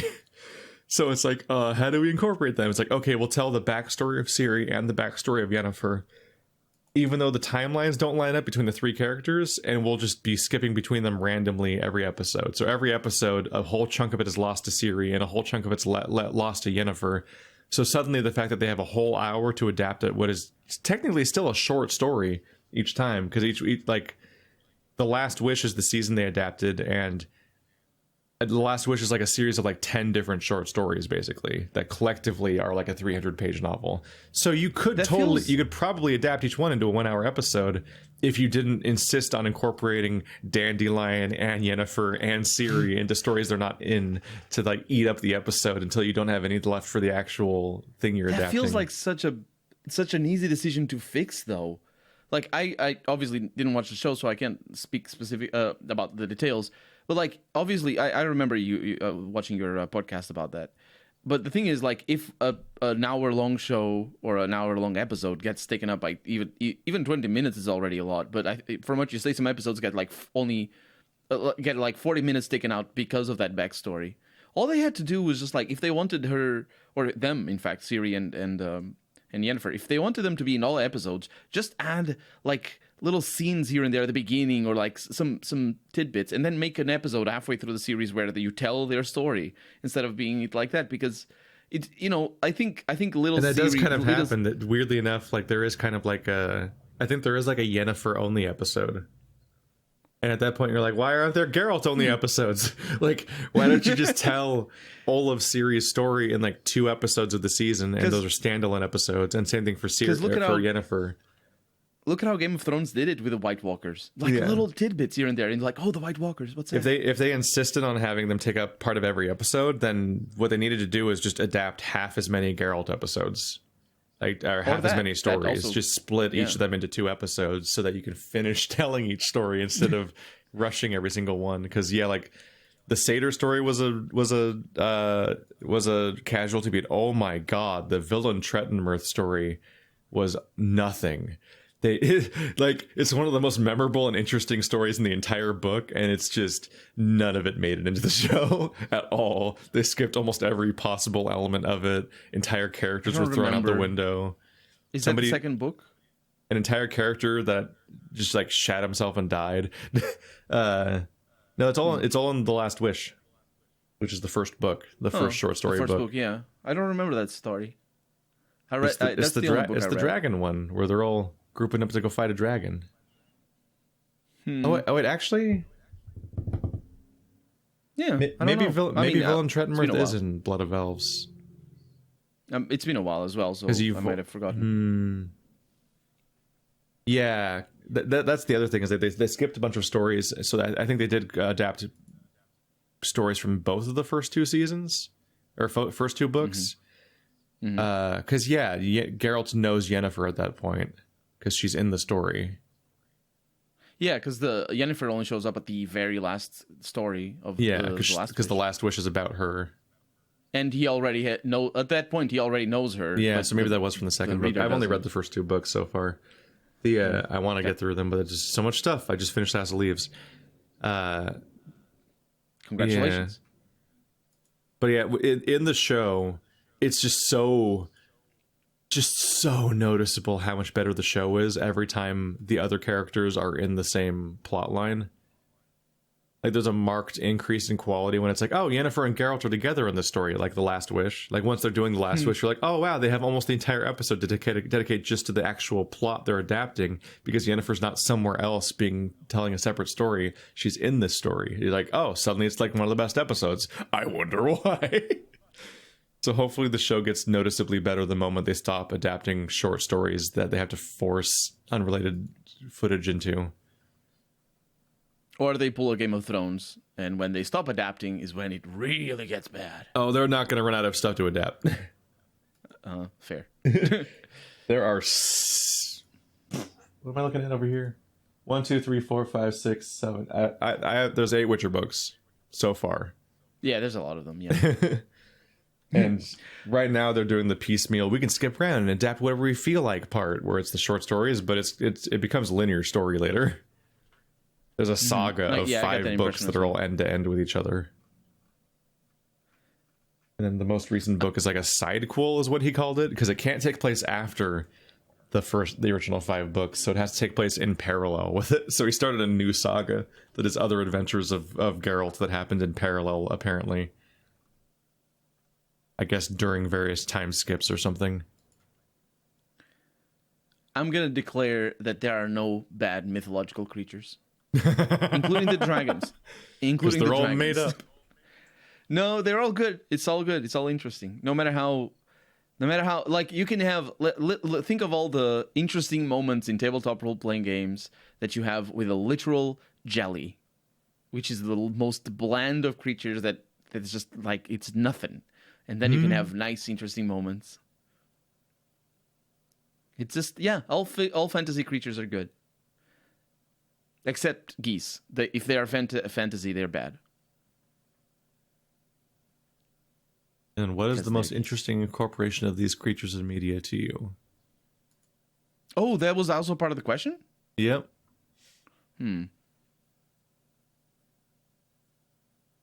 Wait, sorry. What was it? What is the most interesting incorporation of these creatures into media to you?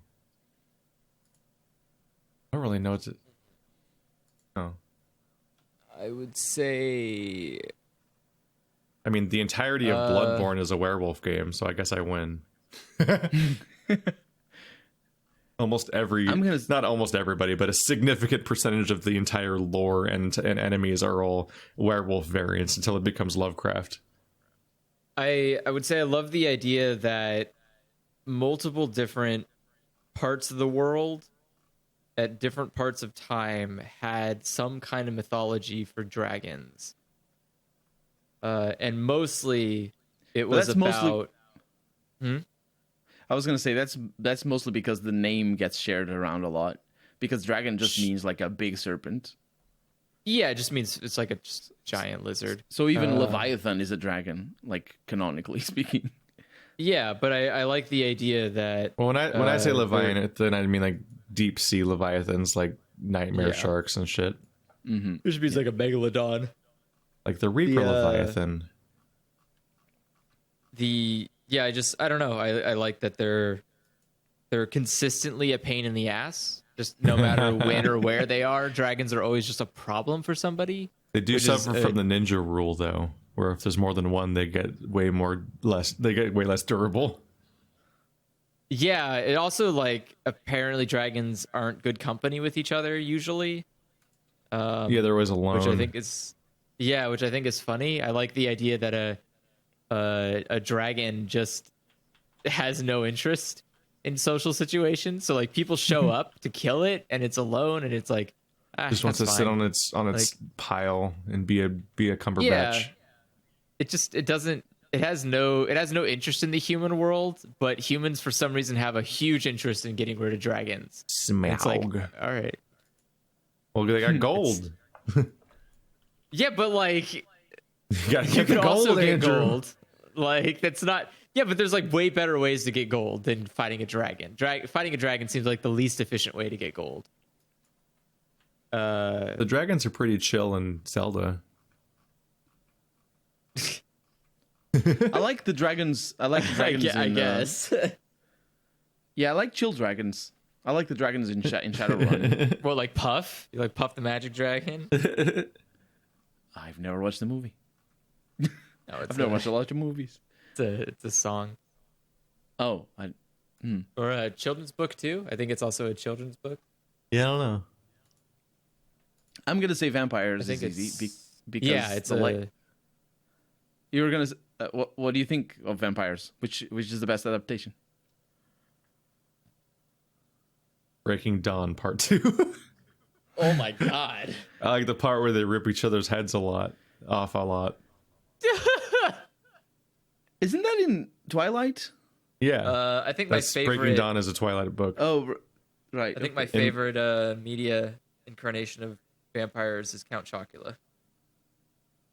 I don't. Because he's fucking delicious. Oh, that's chocolate. I didn't know. It's a cereal. My favorite vampire. Obviously, people think of World of Darkness because it's vampire bloodlines and stuff. It's an easy reference, and I do like the other lore. In that world, the werewolves are eco-terrorists. Sometimes.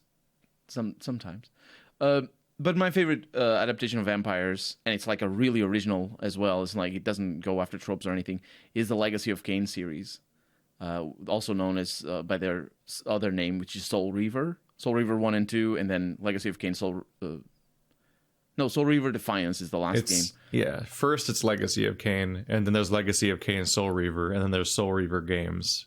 That's Raziel with the no bottom jaw and the fangs and the scarf. And Kain as well, the titular legacy. Yeah, but I never liked him. And it's such a... No, he's Damn. bad. He's a bad person. But Raziel's fucking nuts. It's a great character design. It is also, yeah, I really love the storyline. Like, even it's like a Zelda game at the end of the day. It's just a simple, I say Zelda, but it's more like a Castlevania. But Metroidvania, that's the word, where you just, get abilities to unlock new places in a 3D world and fight some monsters. But it's like, the storyline is so cool. And it's spread out over 5 games, and it ends really nicely as well. It's like really gutsy the way it ends, as well as being, kind of fresh for somebody who is young when you see it for the first time. I really like that series. That series is great. Actually, one of my formative adult fiction series that I read in high school, like my first long fantasy series I ever read, really was a vampire story called Necroscope. Oh, you've talked about it before. And that franchise is fucking bonkers. It is. They keep world building until the world is just fucking nonsense and so fucking bizarre. And you have like a guy that solves math so well that he like follows the life stream into possessing his own baby when he dies and so on. And you're like, oh my god, what is this world? How does one thing follow the other? It's just a lot. Because a Necroscope is... The first book is a necromancer versus a necroscope, apparently. And so the necromancer like defiles corpses to rip information out of it, almost like torture, basically. Mm-hmm. And the necroscope can just speak to the dead like a medium. And in this world, the revelation is that like many people when they die, they just kind of slowly fade away. But like supposed like great minds or whatever tend to like keep working at their inventions and their theories indefinitely. And so like Mobius has like cracked time travel and shit like that. And so he goes to the graves of these great thinkers and he gets these impossible inventions and concepts and starts like unwrapping a reality around him and so on. Mm-hmm. And so he like at some point he like learns teleportation and time travel and he can like see people's destinies and all this absurd shit starts happening. And most bizarrely, there's the Blood Brothers trilogy. I say most bizarrely. This is probably the least bizarre thing about the franchise. There is because because it's got the least absurd stuff going on with the Necroscope because he's gone in this and he's not there for the storyline. But there's a trilogy of books that take place on a vampire planet where there is a massive mountain range that cuts along like the equator or something, or maybe the prime meridian kind of direction. And it's like massive mountains that block the sun for great distances in either direction. And so it leads to a situation where one half of the planet is daytime most of the time, and the other half of the planet is nighttime most of the time. And so all the humans live on one side, guess which one? And all the vampires live on the other side in these grand aeries made of sinew and bone. And they have all these thralls and metamorphosed monsters, and they can do like flesh crafting, like there's Zerg and shit. It's really horrifying.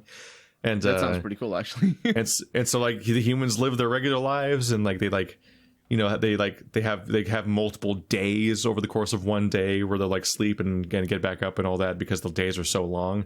But then like every time the sun actually sets, it's like a reaping because the vampires will come raiding through. And of course, over the course of the trilogy, you're building up to this like a rebellion where it's like, but we're going to strike them during the day and so on. And that's probably, those 3 books are probably better than the actual series they're a spinoff from. Yeah, sounds like an interesting thing. They were memorable. Like very gory and very porny. They're not graphic novels? They're just novels. Very adult content. There's some weird kinky shit that happens. Like, it's not the point of the books, but they're vampires. They're crazy, so they're gonna have really weird sex. Yeah. If it's and also because they're vampires that don't respect humans, it's also like, oh no, massive yikes sex. There's a lot of really horrifying content that happens throughout those books, but they're interesting to think about. Like, the setting is so fucking weird, and reading it in high school, that's kind of what that's the most memorable vampire world to me. But no werewolves, so fuck it. Actually, there might have been a werewolf. Yeah, no, just the one? I think the fucking second book was called Necroscope Lycanthrope. Yeah, it has those are not easy names to sell. One of the covers of the books literally is a wolf skull, because all of them were skulls. The cover of every book was a skull, usually with fangs. Because it's like, it's a vampire skull or a bat skull, and one of them was just a wolf skull. So there was, because they go into the flesh crafting stuff. So I think canonically, in the Necroscope universe, werewolves are just shape-shifting vampires. Yeah. There's some weird stuff in there. In that universe, the vampire infection is actually like a leech-like creature that burrows into your skin and spreads through your nervous system and co-ops your entire body. And it's actually questionable whether or not any of the original person remains. Like, are they corrupted by the power, or are they actually just kind of being functionally replaced by the parasite that makes them a vampire in the first place? But what does it mean to be the original person? Are you the original person? Or not? We already did episode 1 on that. I'm not going back. Never again. I never again. Never again. Nope. I never even started. That's I'm kidding though. Oh my god, a lot of books. They go for a theme. A lot of skulls. I just posted an image in chat that's like, I think it's like 50 Brian Lumley Necroscope books or other spin-offs, but I think there's repeats. I think there might be different prints or different country versions where they give you a different cover. Oh. Or there might be reprints. Oh yeah, the ones at the top there that look really janky might be the original covers, whereas the one that I actually bought as a kid starts with that really large skull on the second row with the tongue coming out of the fanged mouth. Like, the one I got to it is probably a reprint. So I think the first books are older than me. I love that it's like Necroscope 1, 2, 3, 4, 5 Blood Brothers. Like, yeah, that's that's the beginning of the trilogy of like spin-off world. Blood Brothers, Blood Wars, and something else. I like the first covers. The original covers look really some weird school. neuromancer shit going on with like stuff coming out of people's faces. Like this, it's like the skulls have like tentacle fire coming out of them that might be like psychic energy or something.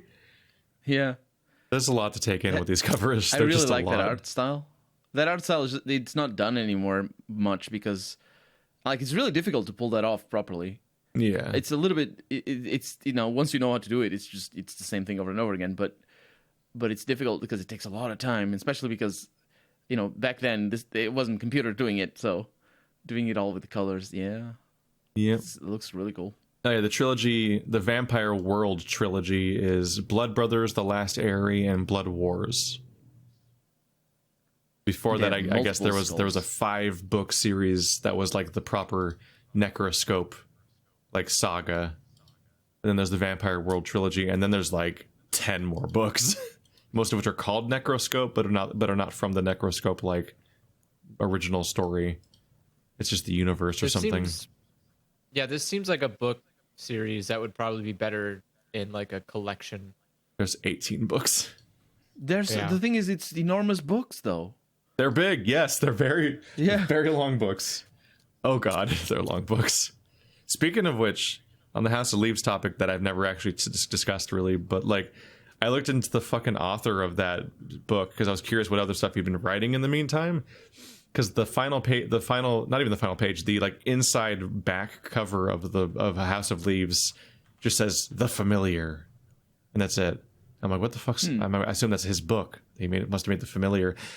That dude got a 7-figure advance, meaning over $1 million advance to do like, it was like the advance for doing his like first 10 books, I think, of what he planned as being a 27 book series called The Familiar.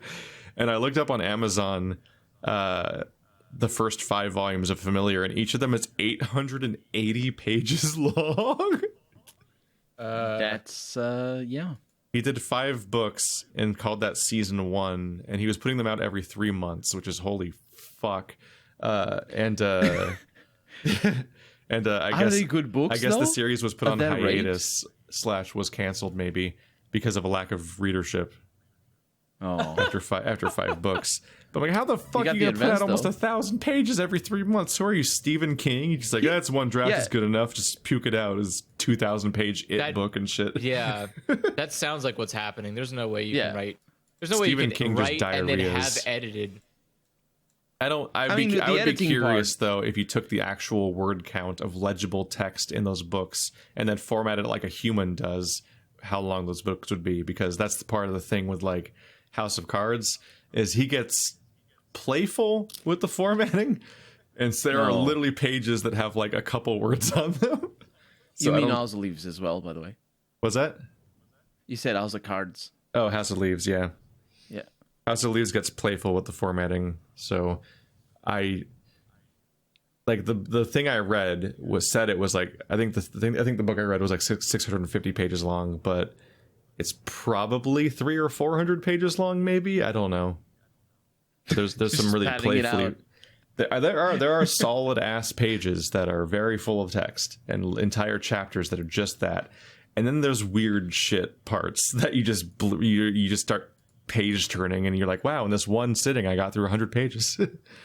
I always wonder, like, I imagine everybody, like everyone has their own different way about like reading, because I think the speed at which I read manga is probably the speed at which some people can read a book, and that always impresses me because I think like it feels like a book has more going on to it than a manga does. But I just get distracted too much. I think about stuff when I'm reading books, often because of the book, and so I'll like lose my place and have to go back and figure out where it was again, and so on. With a book, it's hard for me because I like to visualize what's happening, and so like if a book doesn't do a good enough job conveying the like descriptions of what's happening or the world, it makes me take more time to get through it because I have to like try to think of my own, like I have to try to imagine it myself what's going on, and it takes longer. For me, it's more about it's like the little short bursts. I read a chapter and then I stop and think about it. And so if I'm reading, I don't usually read books like in a row, but even when I do, it's or when I did, I suppose, read them in a row, like chapter after chapter, I still pause and think, and even go back and look at certain pages and try to like digest. Because what I do is I don't have one author that I read anymore like too much, and so there's always different authors will have very different types of writing. So I just if it's 10 pages or 20 or 30 pages of a chapter, I'm just gonna go from beginning to end and just sort of get that bit into my head. And the problem with that is that sometimes some chapters, either because they're too long or they don't convey action properly, will just be so boring to read. Even on books that I enjoy, just like I don't know. Like I always go back to the Greyjoy chapters in A Song of Ice and Fire. They're not particularly long, but they don't convey the action the same way the other chapters do. And it's just like, I don't like it. It's just boring. And it's so weird because like 3 pages in, and I'm like, no, this is so bad. Why do I not like it? But I suppose it's just because. The level of distraction and daydreaming I get when I'm like bored by something is severe. Like, yeah, it's I understand. It's really rough when you just get to a dry just a really dry explanation of something that's just like not that. I just give me the drama. Let's just get to the impactful shit. Let's go. Because like sometimes I'm just like I'll read one passage over and over again and just be like, oh. And like it just happens like in House of Leaves, it happens in like Handmaid's Tale and like a bunch of other books. Like just like, do I need to? There was an entire chapter of House of Leaves I skipped. What? I did the same. I just skipped a whole chapter. And it's partly because House of Leaves is not a linear story. It's like a review of a story with also a meta narrative around it as a framing device. And so there was an entire chapter just that where they were just explaining echoes. And I'm like, I can't sit through this. I'm fucking done. I literally just skipped the chapter into the next chapter where stuff happens again. Because like it wasn't plot. It was just a breakdown about echoes that might be it for it very well may have been literally pseudo-intellectual masturbatory stuff like on purpose. Like that might have been literally its point was to be asinine and insufferable. Like for all I know. So I might have even been right to skip it. Like there are parts where the guy who is your framing device for the book himself is dismissive of the content of the book that you're reading, and it's like I don't even know what the fuck that means, and so it's like all right, like I kind of took that as permission, like in moments like that to be like fuck it. Which to be fair, there's only like 2 major times I'd consider doing that because there's like a major climax in the book that happens, and then like a long cool down period that I swear is like the final third of the book, and then finally. A bit like big stuff impactfully happens again, and at least 1 or 2 of those sections I feel like I could have just skipped over to when I got bored, but I powered through them. But like that, you feel like you're being punished for reading that book sometimes. It's really interesting in certain parts, and then other times you're like, are you fucking with me? I don't I like I don't know about action though. I don't necessarily get bored because there's no action. Like some of my favorite chapters. When I say action, I mean events, not fighting. No. I'm talking specifically about events, or even just dialogue. Give me dialogue. Let me give people talking to each other at least. Like I give me interactions.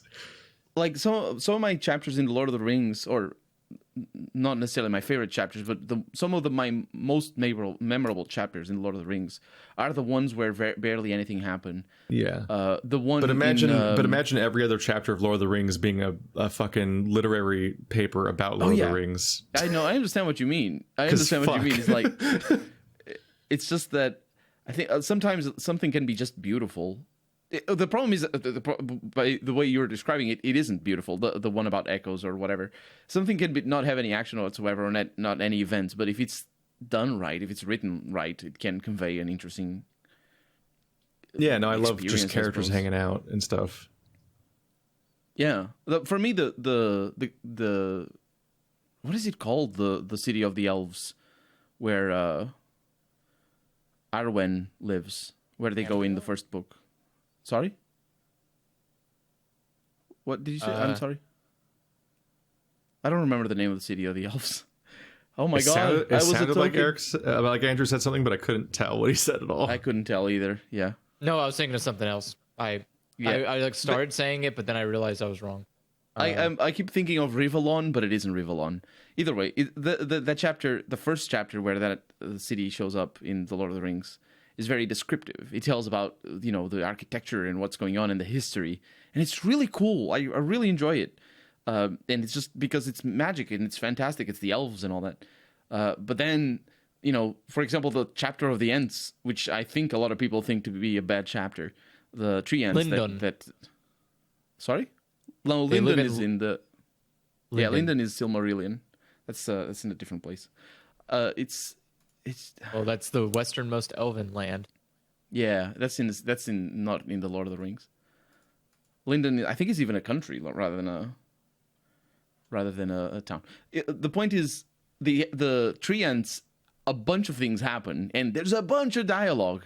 But because it's such a long chapter, and everybody else is like at war and either lost in the middle of nowhere, and like there's the hobbits talking to the trees, you're like, no, this is so slow. And it's a big chapter as well. It's like 120 pages on a single chapter. The characters that canonically speak slowly and try your patience. But that's the thing. That doesn't matter too much. But the rest, they speak slowly, and they don't talk too much. But there's a lot of stuff happening. He goes on to talk. There's like this new tree or younger tree that talks a little bit faster, and he learns about the Ents, and he learns about the ways of saying things, and then explores their little town and all that. And it's like there's a bunch of stuff happening. It's like a story in and of itself, but it's just a boring story because of the context in the whole scenario of the Lord of the Rings, where like it's in the middle, it's smack down in the middle of the whole trilogy is a huge chapter of talking to trees, and it's so agonizing. Mm-hmm. It's incredible. Yeah. Sometimes things just shut down a while. So it's risky when you have like a divergence chapter in a story, but sometimes I really love it though. Like the Haunting of Bly Manor has entire chapters that just dive into the weird mechanics of how being a ghost works in that universe, and it's like my favorite episode of the whole season. Yeah, sometimes that's just a little bit of exposition is all you need. Well, because it's like it's deeply horrifying in its conveyance of the mechanics, and it has a lot of repetition, but the repetition is the hell to it. And you're like, oh god. This is one of the worst ideas you've ever introduced to me, fiction. Oh, I see what you mean. I don't need this. The idea that this is my afterlife. The name of the city, by the way, is Rivendell. That's that's familiar. There it is. That's why Rivellon. That's from Divinity: Original Sin, I believe, or just Divinity. Are all the Divinity games in the same universe? Yes. Yeah. I played Divinity 2 a long time ago. It's just about different It's I think different timelines, or not timelines, but rather like it's centuries earlier, so it feels different. That was just a deeply janky game. Yeah, I never played it, so I know it is janky because I've seen it, but yeah, I've never played it. I was so confused what they were going for most of that game. But it was what it was. All right, I think we're about ready to wrap this up for the day, everybody. I was tempted to ask another question, but actually I want to get some stuff done before other stuff happens. So thanks for watching like always, guys. I'll see you next time, and you can send your questions to dialogchoicespodcast@gmail.com. Or else. That's dialogue without the UE at the end. It's dialogue spelled like the thing you're watching right now. The title's in front of you. Maybe. You can see how it's spelled, but without spaces, because that's how emails work.